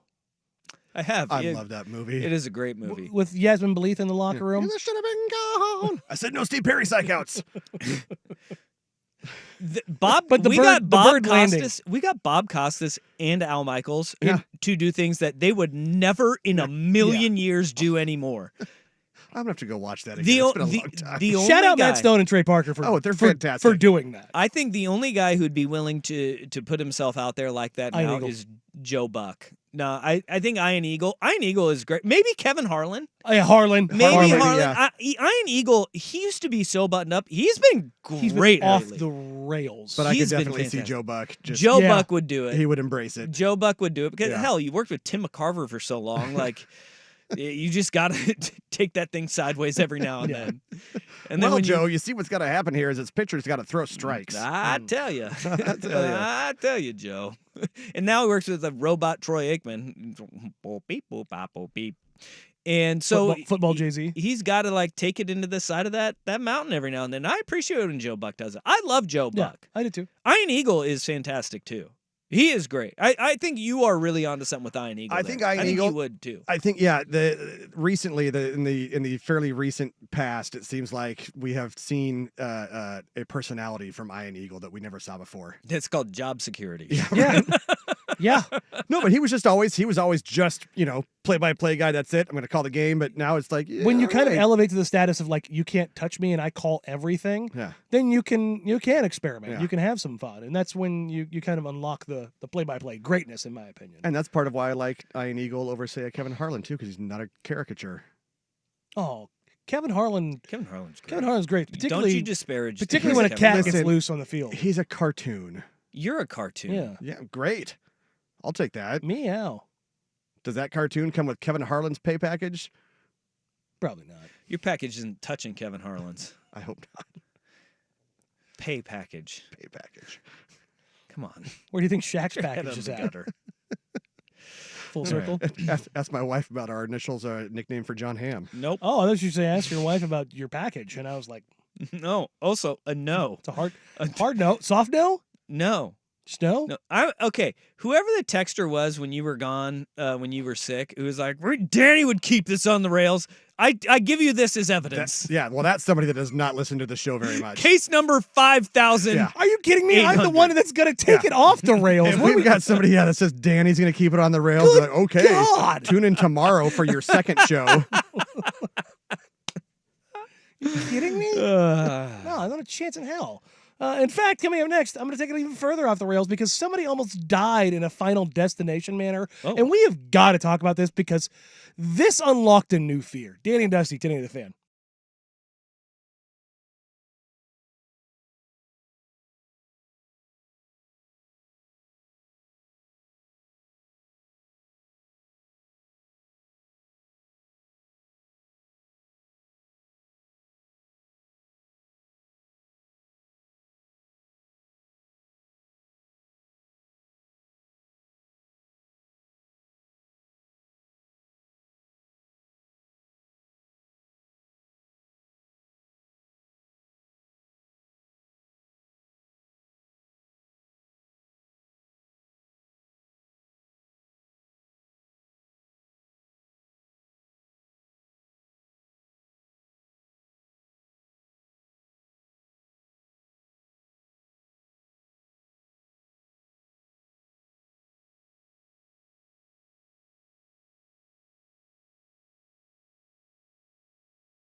right, well, a new fear was unlocked this weekend. I saw a video come across my timeline. I'm like, that can't be real, because if it is, I don't want to go outside again. Nightmare fuel. Just pure, unadulterated nightmare fuel, and it's relatively close to home. Yeah. Down in Eugene, a man is seen on a video just casually walking into a little store, a little Quick Trip. Yeah, he's going into a little Minute Mart there to get some provisions. Is it a come and go? I think it's a come and stop. I mean, it is actually a real chain. It is a chain. I'm not making things up Yeah, here. you come in, you go out, you get your stuff, and yeah. Because boy, did he go in, and boy, did he stop, because he got in the building, and then he heard a loud thud. So I watched this news story from KEZI Mm-hmm. down in Eugene, and they tracked down the guy, and he's right out of Central Casting. Yes, Like, he's exactly what you think out of. It looked like he was probably going in to get an orange soda, and he was just like, I didn't sleep like at all last night. It was like just nightmares, Orange soda and a rolled taquito and a can of Kodiak. So what had happened was, I don't think the Kodiak was what he was looking for there, bud. Maybe it's a little too high end. Maybe some papers. Yeah, there we go. And he said that you see him walk in, and obviously, like, something loud was happening outside of this store, and so you see him right as he's approaching the door. He looks back and turns and looks back in the parking lot, and he hears something, and then he gets into the store, and all of a sudden, that noise, you can tell he sees what is actually coming his way. And from inside the store, you see this 4-foot saw blade that is broken free. And it is rolling across the parking lot. Not rolling, flying. Yeah, I'm not sure it ever hit the ground. It was like, no, it did. It took a chunk out of the street. Okay. It said that that's what they heard. It was like it sounded like something was happening, and then all of a sudden it was like, shoo, shoo, shoo, shoo, and it just sticks 2 feet. This 4-foot saw blade stuck into the door frame of this convenience store, 2 feet into the door frame, and it just lodged in there. And this guy was like, just a couple. He's like, obviously it wasn't my day. It's like, yeah, you get that orange soda, bud. I mean, that thing hits you, you're done. Go. Oh, you're it's if that thing probably goes going through you. I hope he bought a lottery ticket. Was he the Mega Millions winner last weekend? If that thing goes 6 inches to the left, it's going through that door, and I don't know know where it's stopping. There were bars on the door. If it gives you any kind of indication of what kind of convenience store it was. There were bars, but if it splits one of those, dude, and there's carnage happening inside that store. But it turns out like there's a work crew fixing like a natural gas line, and like natural gas company, the 2 contractors, none of them are taking blame for what happened right now. They're like, oh, I don't know whose fault it was, but they're like, yeah, one of the contractors no longer working on the site anymore. But it was across the street and across a parking lot, and it picked up that much steam and just right. What if that hits a car that's driving by on the street? The car. It's going in the car. It's going like through the car. Yeah. I mean, if it goes 2 feet into a door frame after traveling 100 feet, probably, at least. I mean, it does that across the parking lot. Yeah. What is this thing doing if it is, just shot right out of the saw and it goes just into somebody's car? Whoa. It's an insane thing. Like I grew up around a lot of power tools and saws being run of all types. I've never heard of a saw blade coming off like this. Golly. And like to think, Final Destination would screw me up even more if I'm that guy, because it's like, no, it's coming out. Like you may have avoided it this time. Yeah. Next time, it's gonna get you. Make sure you got the non-stick, the non-slip floor in your bathtub. You don't go get on that plane. You don't drive behind a log truck. There's a hard no, brother. I mean, I am a anti-log truck at any given point in time. Yeah. I do not. I don't. And as somebody who frequents the coast a lot, that's terrifying. Yeah, I am so out on that. Especially on Highway 53. This is terrifying. Yeah, I don't want anything to do with that. That is, and 4-foot blade. That's enormous. Yeah, this isn't a little skill saw. Yeah, you know, this isn't 6, something you've got in 8-inch your blade. garage. No, No, they were cutting concrete. They were Yeah. cutting the road. Oh, Jeez, dude. Yeah, and the thing about this is it's not because it's a concrete blade. It's not a super sharp. You know? Oh, so it'll hurt more. Yeah, It'll just no, rip through you. A yeah, little bit no, harder. just it'll chunk you up. Yeah, cool. A 4-foot saw blade. Put that on the ground and stand it up in front of you, and it's like that guy in Roadhouse that basically says, "Hey, how about you and me go nipple to nipple?" Ooh, new Roadhouse, really good. Loved it. Really You watched good. it? Loved it. Oh yeah, really Loved good. It. Yeah, It knew its job. It understood the assignment, and it stuck to it, and it knew exactly what it was supposed to do. Jake Gyllenhaal was fantastic. It's not if you He go was great. into it thinking that you're going to get the Swayze. No. You're not, but they pay homage Yes. so many times to the original. It is really good. I will say the It only is really good. drawback, of that drawback. I'm going to make this German. The only drawback is that and Conor McGregor was insufferable. He was playing himself. Yes. I mean, he was playing. I mean, did you see him on the press tour? Conor McGregor was playing Conor McGregor on coke. Like I realized they kind of had to do That's it. exactly what I was going to go to. I don't think he was portraying Conor McGregor on coke. I'm pretty sure he was Conor McGregor on coke. He was insufferable, but that's what he was supposed Right, I know, to that's be. what he was supposed to do, but it's just it's like my Kevin Harlan critique. It's just too much, But- too much. Don't you remember the original Roadhouse though? Oh yeah, Ben Gazzara. Somebody Great. got their throat ripped out. Like everything was over the top. I know, but that wasn't the part that was over the top, getting the throat ripped out. Yeah, it was all the other stuff. Yeah, like this. Was anything Like- else ripped out in the new one? Like the Well, there's a rock lot. stuck on Kelly Lynch's chest. There was a lot of things that were Ripped what? out. Took you a second, didn't it? It was. There's a lot. There's a lot. It's a lot of action. Okay. A lot of action. But it was great. Jake Gyllenhaal is very funny in it too. Highly recommend. I thought he was very funny. Oh yeah, there was one of the bad guys or whatever. There was one particular scene, and he says something, and Gyllenhaal just goes, "Yeah, okay." Yeah. Just yeah. There's anyway. a lot of Easter eggs in it That's- too. yeah. That go back to the original. Mhm. It's good. I was It's not good. expecting much, and I was very pleasantly surprised. Like this is not a spoiler by any means. It's something to look out for when you watch. There's a bookstore. Well, that's like also it's Roadhouse, so yeah. There's a bookstore that is in the movie, and the business next to the bookstore called the Double Deuce. It's called the Double Deuce. I they missed snuck- that. they I didn't snuck catch a- that. Snuck a little Easter egg in there. Didn't huh? catch They it. there's a bunch of them that are in there. It's worth a rewatch for you. They've got a bunch of little Easter eggs they drop in there that go harken back to the original Yeah. Roadhouse. He does drop the when he's in the hospital getting sutured up, and he said he does the nobody ever wins a fight.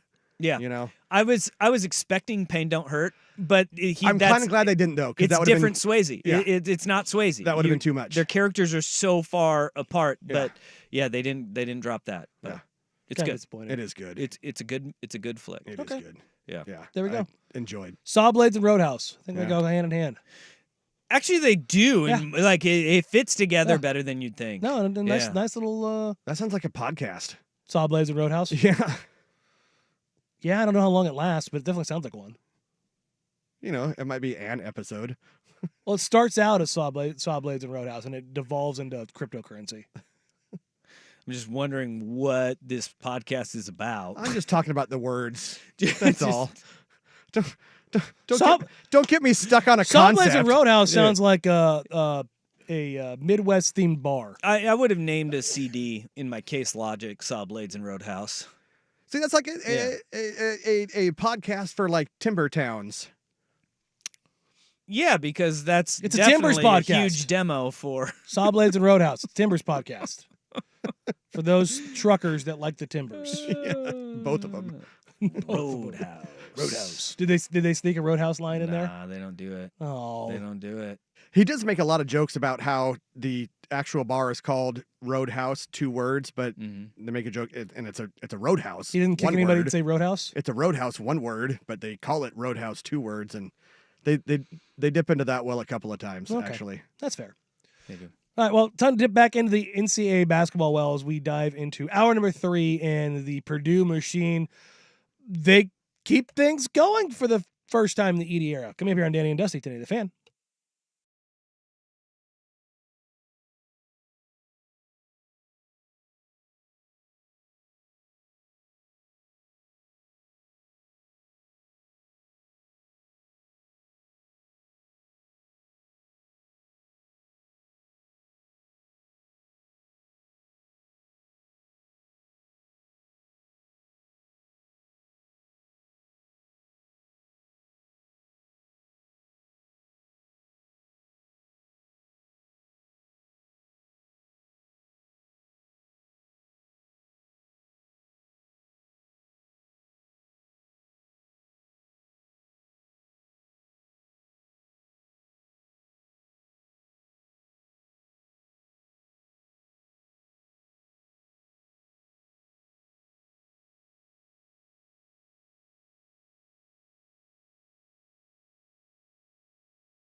They thought they knew us, man. They thought they knew what we had in our hearts. I promise you they didn't. We're winners. That's what we do.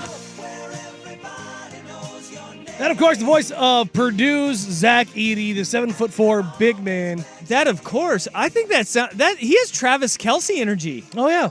Like have you seen him? He looks through. He's a guy who looks through his eyebrows at all points in time. Well, Zach Edey's got a good mustache going for him too. Very strong. Yeah.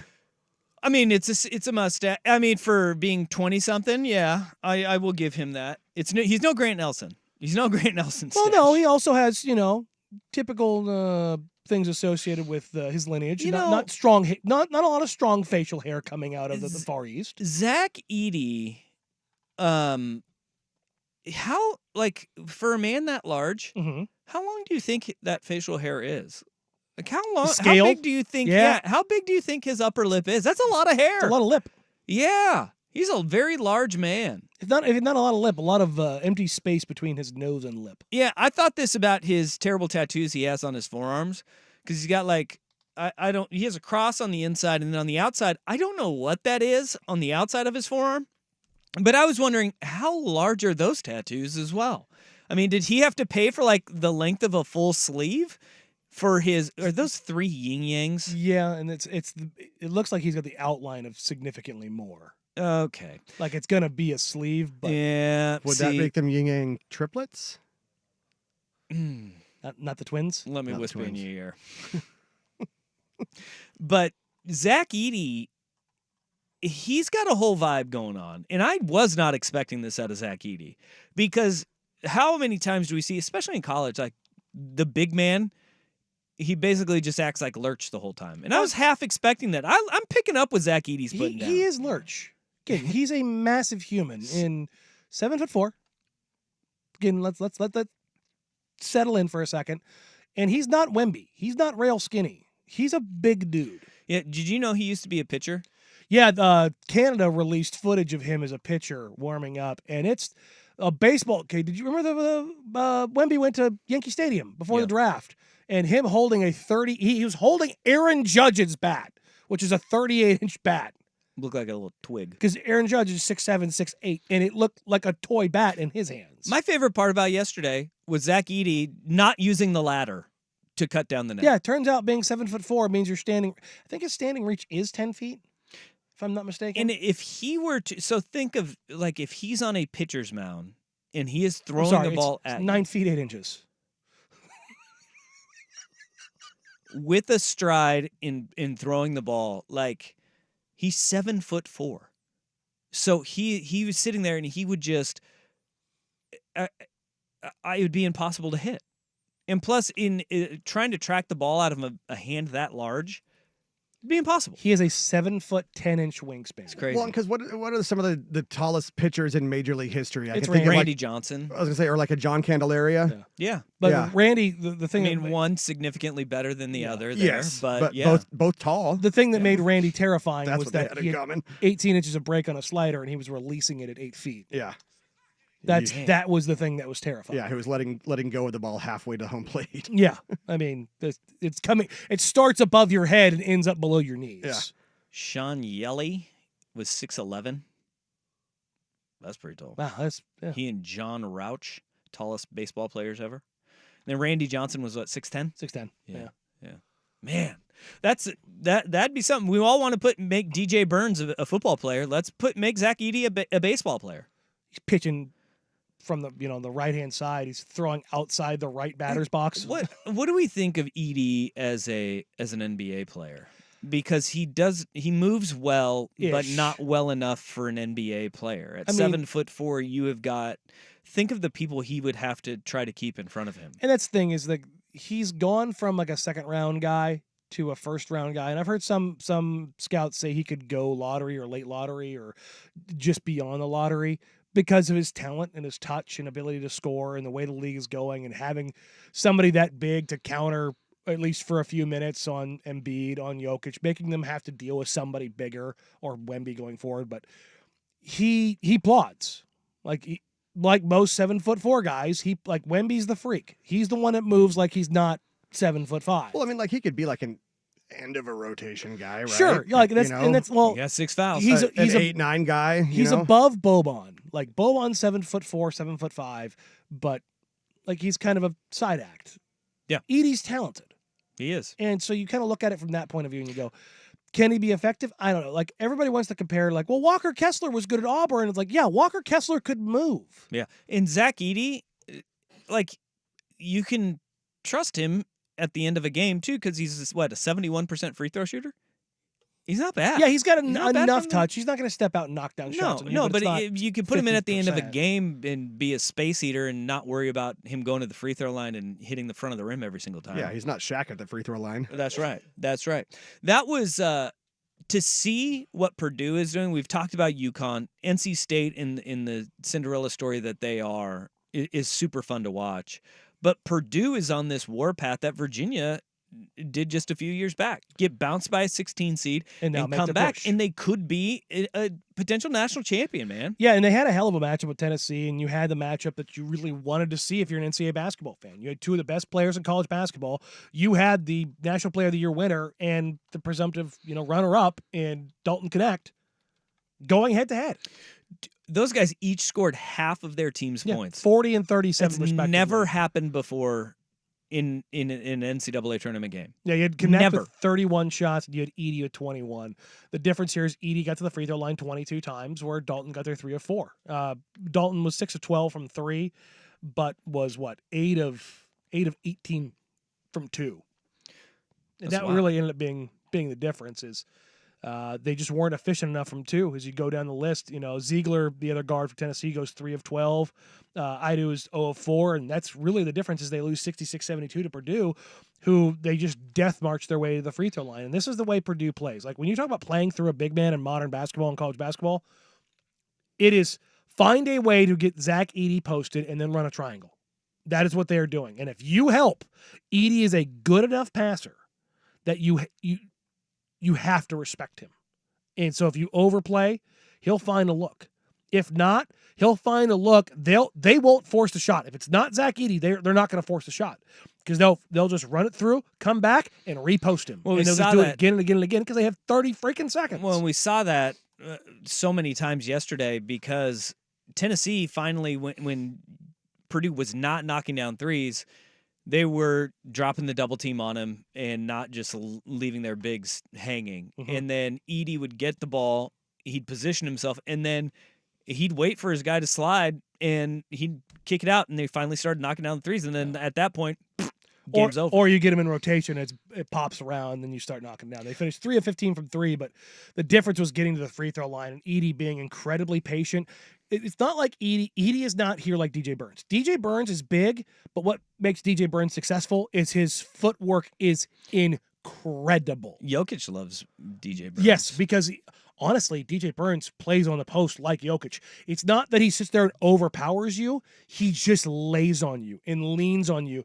And there's this, again, unreal level of footwork and balance where he feels you slide to one hip, he rolls back to the other, switches hands, and has got great touch with either hand. Well, it's because when you look at guys defend Zach Edey, they are literally forearm in his back and leaning on As hard him. as they can, because as hard as it, because he will move you. Yeah. With DJ Burns, when guys try to do that to him, he'll spin right out Yep. of it in an instant, and Because that's the most his fun part to footwork watch. is so incredible. Both of these guys are really fun to watch. Like both Different reasons. Yeah, and I Edey's mean, got I think, great touch over the top of that left shoulder over the dip in right-handed hook. is this though for Purdue? I was actually stunned with how over the top Purdue was after winning that game, right? Like, because Robbie Hummel, who is he does the color for Westwood One now for the NCAA tournament.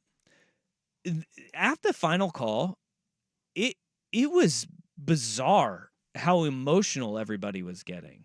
For the first time in 44 years, the Final Four includes Purdue. 72-66, the final. The emotions are evident for everybody who was a part of this program, and I see them on your face. You're the ultimate pro. You know what to do when we're on the air. Yeah. But this is one that you've Coach Painter was your coach? No. I mean, what does this mean to you? I'm trying not to cry, and seeing Paul You're failing Lusku, miserably. I know the tears are coming down. They've been to the Sweet 16 12 times since 1980, and they've been to the Elite Eight 4 times since 1980. Purdue has been that program that has gotten so you believe in them, you buy into them, and then all of a sudden, come tourney time, it's like it disappears at the most critical time. I struggle with this, like what to make of Purdue as a basketball program, because they've been consistently good. It's been 44 years since they've been to a Final Four. They've been consistently good all throughout that 44-year run, where like their lows are never really too low, but they've not been able to get over that hump and get to the Final Four. And Matt Painter is one of the best coaches in college basketball. I love him. Like, it doesn't matter who he has, where he has them. They're good. He recruits guys, he finds a team, and he adapts to the style. I mean, can you think of two players that are more different than Robbie Hummel and Zach Edey? No. And like what we talked about last week in that Painter had something special, knew he had it, and so few people have had the ability to coach or the opportunity to coach a person as physically imposing as a 7'4", 300-pound monster. And so he goes and he calls Jeff Van Gundy. And he says, dude, what do you do to help develop and grow a guy's game that's like this? Because you could call anybody in your Rolodex, and they're going to be like, hell if I know. I haven't had anybody. They don't come through very often. No, Van Gundy had it with Yao Ming. And it's one thing to have somebody that big, but that is skilled as he is. And look, you just talked and outlined why his skill set won't translate to the NBA. But he is a very skilled 7'4", 300-pound human being. Yes, absolutely. And the thing is, like, it doesn't mean he won't be in the NBA. It doesn't mean he won't have a role in the NBA. It's just very similar to Luka Garza, National Player of the Year at Iowa. But he's a guy that can't stay in the NBA because he can't move and he can't play defense. Yeah. What is it sometimes about how both in college basketball and football that the biggest like stars don't translate to the next level? Skill levels and speed. You can overcome things in college that you can't overcome in the pros. In football, take Tim Tebow. He's an athlete. He's a 1%. He's an NFL level 1% level athlete in college, and he can overcome anything. Edey is a size mismatch. Like you look around in most college teams, 6'9", 6. There's what? What do we say? 317? No, they're 333 Division I basketball teams. Something like that. The likelihood is that the biggest guy in the team is 6'8", 6'8.5", maybe 6'9". There's only so many 7-footers on the planet. Right. 350. Whoa. 350? Yeah. Well, that's more than I was figuring 320-ish. But you start thinking about it when you have a guy like that, like a guy like Luka Garza, who's 6'10", 6'11", or a guy like Zach Edey, who's 7'4". Their ability and an opposing team's ability to deal with them is just so significantly limited. That's really the difference. It's the talent pool being spread out so much more significantly. But it's like, the first example that sticks out in my mind in terms of college football anyway, like a Tim Tebow. Yeah. The guy was transcendent in college, and then you get to the pro, he was clearly the best player on the field just about at any moment you saw him in college. Well, and then he goes pro, and with you're like, Tebow, it's accuracy, translate. arm strength, and processing, because everybody on defense, like quarterback, is so much different because of what defenses can take away in an instant, where you're throwing to a window as opposed to in the NFL, you're throwing a guy open or you're threading a needle, and you've got to have pinpoint accuracy. Tebow did not have that. He was throwing to wide open guys at Florida. Yeah. Left and right. Well, and is it just like also, I guess basically then, trying to go and get around the corner in college, a lot easier. You get to the pros and everybody's fast. Well, you get that kind of thing. And this is the thing where, in the NFL, a big play is once every now and then a guy misses his assignment. Right. In college football, even high-level college football, it's one guy blows an assignment. You have more big plays on any given play. And in high school, it's like 3 to 4 guys on any given play will blow an assignment. And you see that's where the greatness really emphasizes itself and shows itself. The same is in the NBA too, where there's, like Danny said, like most bigs are like 6'8", 6'9", 230 230 to 240 pounds, you're going to mow right over that guy. Right. And you're just going to back him down, move him. And in the NBA, everybody's big. Yeah. Everybody's strong. So it's not just necessarily about that one particular player. It's about the rest of the playing field and who he's playing against. Yeah. Also, it is just you're not good. You're just not. As your power does not match your skill set. All right. There you go. That's talking big dudes in basketball. No? All right. The court at Moda Center is an absolute mess. And no, it's not because of your Portland Trailblazers. They're on the road. I don't know how this happens, but it happened again. We'll get to that and more coming up here on Danny and Dusty, 1080 The Fan.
It was a disaster on the court in Portland through the women's NCAA tournament, and it had nothing to do with the play. In fact, the individual half courts were wildly different from each other. And by that, I mean the three-point line and the key, which, just so everyone knows, Moda Center, the Trailblazers, and the Rose Quarter have nothing to do with. It is entirely a third-party company. No, it actually, this could be saved by the NCAA not sanitizing every venue to look exactly the same and going back to the days where, like, you had, Tyus Edney hitting a half-court shot at Boise State in the multicolored floor in Boise in the Idaho Center. I miss those days where, like, you knew where every game was at. Now you have to, like, squint to see on the baseline or on the sideline where the game is at. No, let them play on floors that we all recognize and know, because we wouldn't have this issue that the NCAA, which goes to a third-party vendor, Connor Sports out of Michigan, to make all their floors. And what happened was now Ralph Russo of the Associated Press, he's saying that the NCAA has confirmed the free throw line on one end of the floor at Moda was 9 inches, or the three-point line was 9 inches closer to the basket on one end than the opposite, which was the standard, 22.75 feet that you have for both men's and women's three-point lines. I don't understand how this wasn't caught sooner, because it was a drastic difference. The It wasn't. story's wild. Remember, the Dallas Mavericks did not use their in-season tournament court this year, because they had an issue with their court. And the three-point line was off, I want to say, by an inch or an inch and a half. It was not nearly as drastic as this one. This is the wild part about this is a couple of things. Most people would say that the team that had the closer three-point line shot better, when actually you look at it, the teams that were on the regulation end of the floor, they actually shot more efficiently from three-point line. But, well, I mean, it sounds weird, but then you think about it as a shooter. Spacing, too. It's all about rhythm, right? And you're shooting for a distance, so when you're 9 inches closer, you're just hitting back iron a lot more of the time. And so... that's always my problem. Yeah, right? It's a weird thing to happen, and for it to happen in Portland, we're all just like, oh, great, here we go again. And I saw people like, oh, Jody Allen on Twitter. No, the NCAA brings all these courts in. Homeless. It had nobody. Well, homeless, woke, snowflakes. Had nothing to do with anybody in the state of Oregon or the city of Portland as to why this happened, but it just sucks when it happens like in your town, like it's the biggest story that's happening, right? And it shouldn't be at all.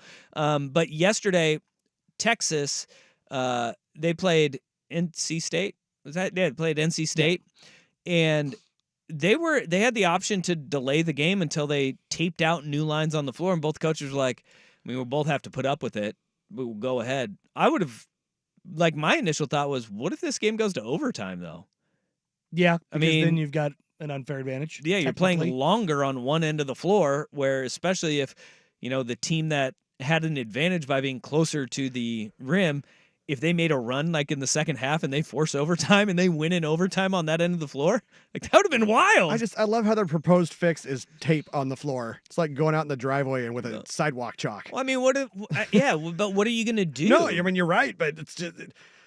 And Danny's point was the biggest one, is how did it even get there? How did it get that far? They got through multiple games before it happened. How did it get that far? The crazy part is that a lawyer, by the way, I want to hire this guy as a lawyer if I ever have any legal issues, because he's all about the details here. This wasn't the guy in the review booth for the Pac-12, that lawyer? No, it's not that lawyer. There's a lawyer who's sitting up in the 300 level because he's like, oh, hell, I can get tickets to this game for $7. Must not be a very good lawyer if he's sitting up there. Or maybe he's just financially responsible, Jeff. Works a lot of pro bono. Gosh. I'm pro bono. I love you too. But this guy was sitting up in the 300 level, and he was looking there. His name, I'm trying to find his name here. Michael McGrath. He was sitting in the 300 level, and he looked, and he's like, this doesn't seem right. Like these seem off. And he took a picture, went over to the other end, took another picture, and was like, wait, it's not my angle.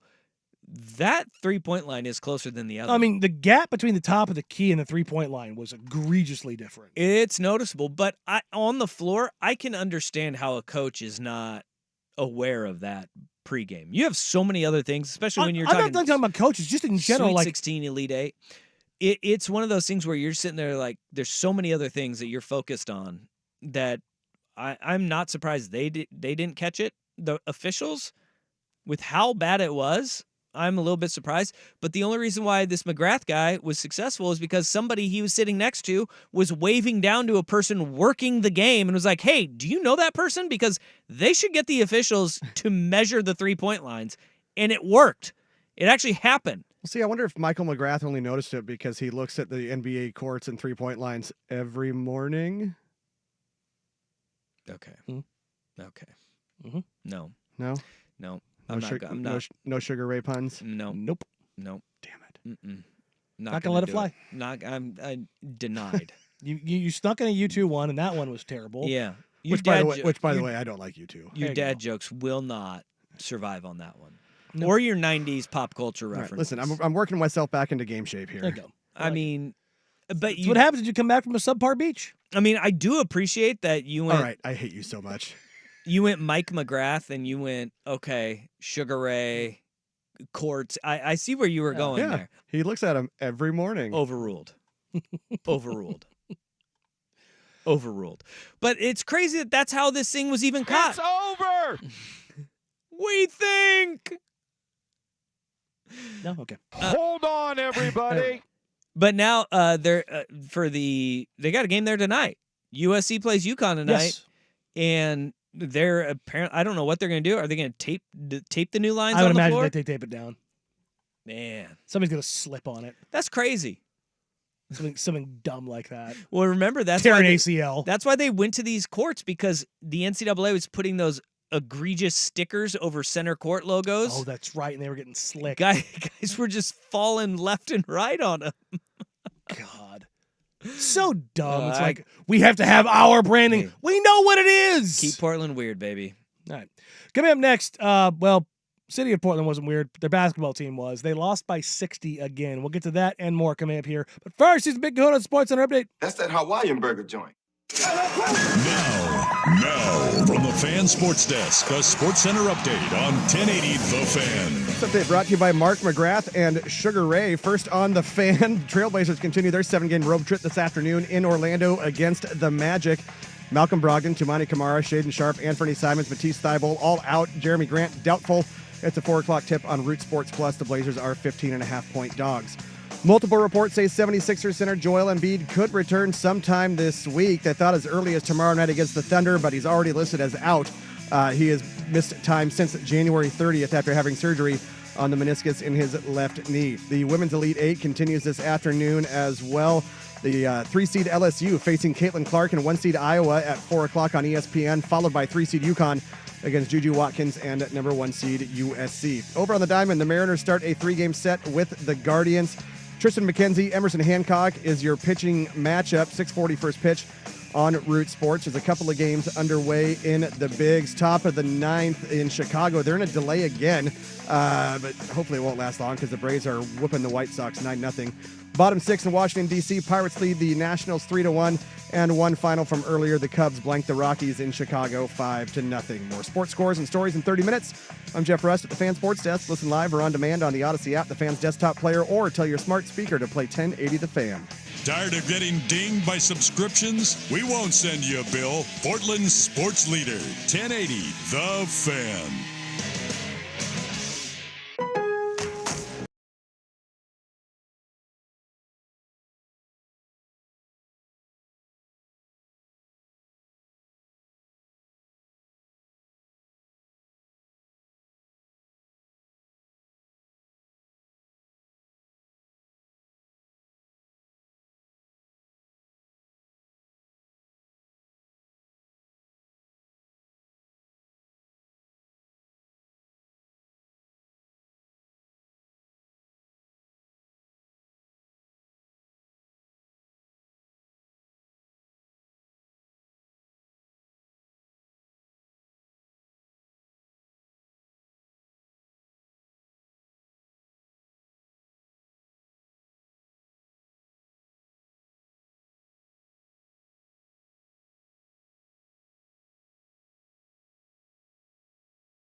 Trailblazers in the midst of a 7-game, 15-day road trip stop off in Miami and get absolutely throttled for the second time this season, losing by 60 points or more, 142-82. Portland Trailblazers missing Anthony Simons, Jeremy Grant, Malcolm Brogdon. T. Steibel played 5 minutes. Long story short, you had... I got some run at the end of the game. Yeah, you did. Yeah. Other than DeAndre Ayton, and if you want to count Matisse Thybulle, 7 minutes played. Chris Murray, rookie. Scoot Henderson, rookie. Jabari Walker, second year. Delano Banton, third, but I think he's played now more minutes with the Trailblazers than he's played anywhere else combined. Rupert, rookie. Duop Reith, rookie. Mania, rookie. Ibubaji, rookie. So you had essentially an entire lineup outside of DeAndre Ayton of rookies out there, and they got the ever-living crap kicked out of them, and I believe it was a franchise record tying 21 made threes by the Heat. That game, like, that is an embarrassing loss. Yep. They know it's an embarrassing loss, but I think, like, at this point when you have 2 of these in one season, man, I understand the frustration of Blazer fans that are going through it right now. Like, we've talked about this at length. People wanted a rebuild, but they aren't willing to be about that rebuild life. And not that 60-point losses should come. They're not with rebuilds, but that's the inexcusable part. Is that, like, here's where the Blazers are. They are in a position where they are having 2 60-point losses, which is historic because there's only 7 of them in NBA history. 9 total, 7 post-merger. Oh my goodness! And you have 2 in one season, but. So you're bad enough to have that historic low, but you're also not bad enough to be in the worst 3 records in the NBA right now. You're 1 game removed. But that I think is the frustration, because it's like, is the franchise doing it the right way? The tanking part of it. I think they are, in the sense of the dysfunction in Washington. Like, as bad as things are, you don't want to be the Washington Wizards right now. You don't. You have nothing. Nothing. There's nothing on that team. Maybe Bilal Coulibaly if you squint. There's they traded Gafford. They traded Gafford away. Kispert's a totally fine role player, but, like, there's nothing worth projecting forward, and Coulibaly broke his wrist. With the Trailblazers, they are a step above that.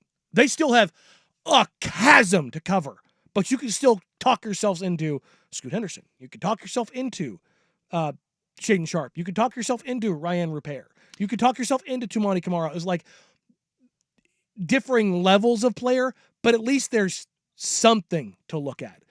The Wizards are a hellscape of nothing. And I think that the big issue here is that Scoot is young. We knew he was going to be young, but he does not look like it's been rough. A budding star. No. Like, you can't even squint and be like, yeah, I see it. Shaden Sharp's, quote unquote greatness or greatness index was robbed with a surgery. And I think injuries are a big part of it too. It's like you sit there and you're looking at this as a franchise that was really stinking good up until 2001. Like one of the best franchises in the NBA. In basketball. From a winning standpoint. Yeah. Right? Like they made it to the finals twice. They'd gone to the Western Conference Finals. And then since then, from the Jail Blazers era into your high-level draft picks, whether it be Greg Oden or Brandon Roy, and the injuries that plagued their careers, to Damian Lillard and never being able to pair a second star with him.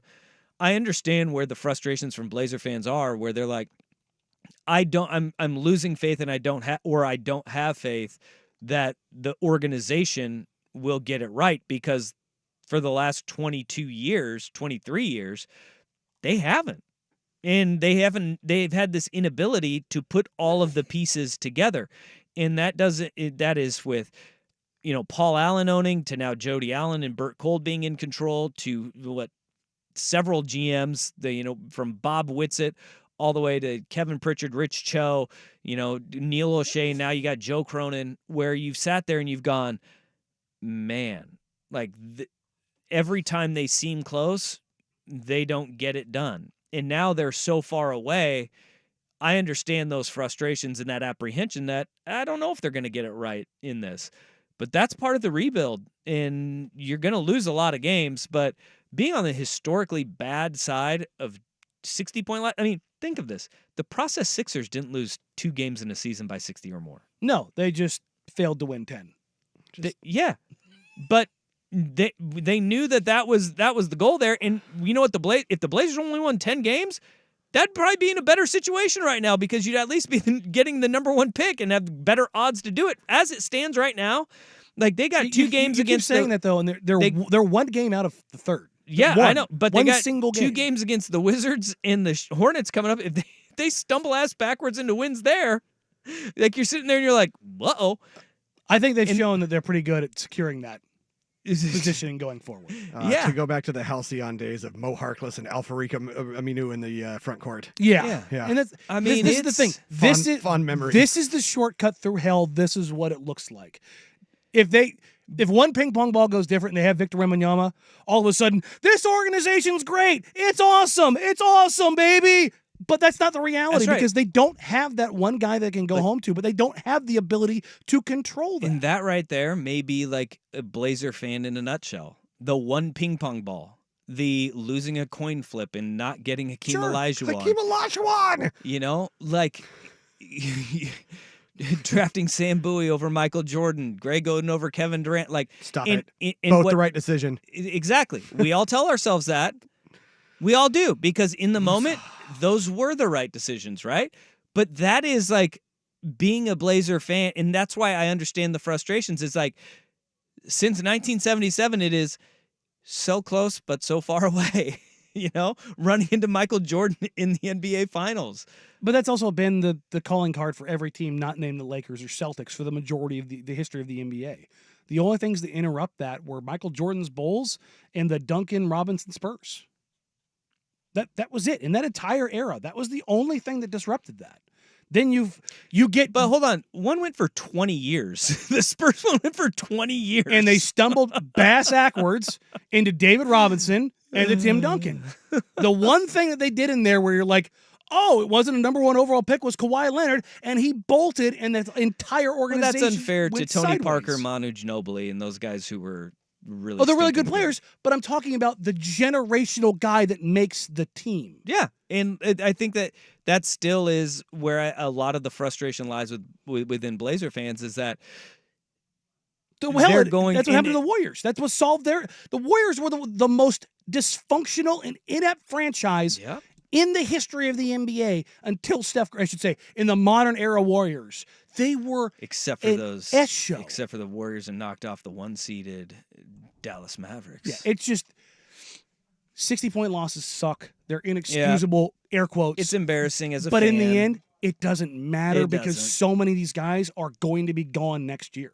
That's just the reality of it. It's very true. When it's all said and done, It's up not and down good. this roster, the turnover is going to be tremendous. And between now and 2 or 3 years from now, over under 2.5 players that are currently on the roster being here? Made 2.5? 2.5 in 2 years. In 2 years? You don't think... I mean, that's actually a pretty good one. Ant gone. Grant probably gone.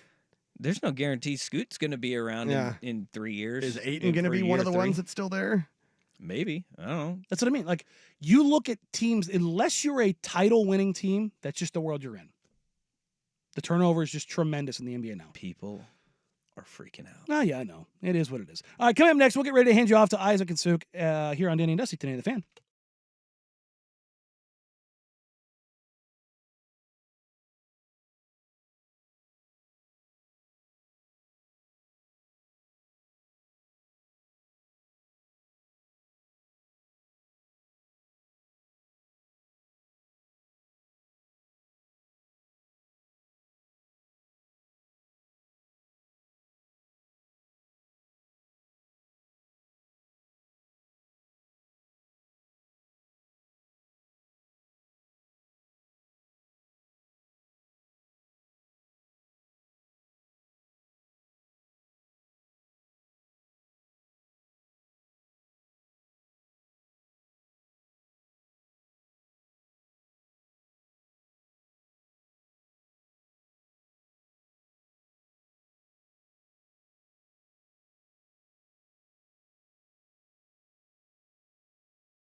Women's NCAA tournament does get underway here tonight at Moda Center. What a hell of a matchup. UConn USC that's a great game and should stand on its own as a great game. The game I'm looking forward to the most in this entire tournament is Iowa LSU. Yes. Elite Eight. That's coming up at 4. That is the rematch of the national title game. Yeah. And you get Caitlin Clark versus Angel Reese again. And the expectation is, I've been kind of tracking through the show, that the ratings for that are going to be 8 to 10 million. Oh, I could see that. I mean, Iowa got 5 million in the round of 32. Yeah. So I could totally see that happening. I mean, that's not out of the question at all because this is the matchup. And look, Kim Mulkey can hate it all she wants, but she is the villain of women's college basketball. Yeah. That's okay. It's also she is a draw. still a great coach. It is a draw. Mm-hmm. It was unfair. The LA Times, that article was nasty. That column was Ben Bulk. That was a hit piece because for all of the shortcomings that Kim Mulkey has as a human being, and there are a lot, plenty, but her players don't deserve that. Like Angel Reese is not. I mean, Angel Reese talks smack. Have you seen Caitlin Clark? Have you seen Caitlin Clark whine? I have a bigger issue with Caitlin Clark, who whines at every single call that she gets and doesn't get, but she just complains all game long. Which, look, these are the critiques that stars get. Every star, male or female, they get them. If you complain and you whine, that's okay. Angel Reese, she just talks smack, and I'm here for it. And the banter that they had after the game. Look, at the national championship last year where, she's giving the John Cena, you can't see me, pointing to her ring finger. Hell yeah. That's Sign good me for up the growth of the game. Sign me up for more of that from Angel Reese and Caitlin Clark. I don't care about it. I think what the LA Times did, though, that was... Was it the dirty debutantes? Dirty debutantes where, look, I mean, I know that, was it Haley Van Lith? Mm-hmm. She said, they said it was sexist, racist, all of the undertones were there. I mean, I think it was just unfair to LSU as a whole. I think it was crappy journalism. Regardless of their gender or race. Yeah. I'd think that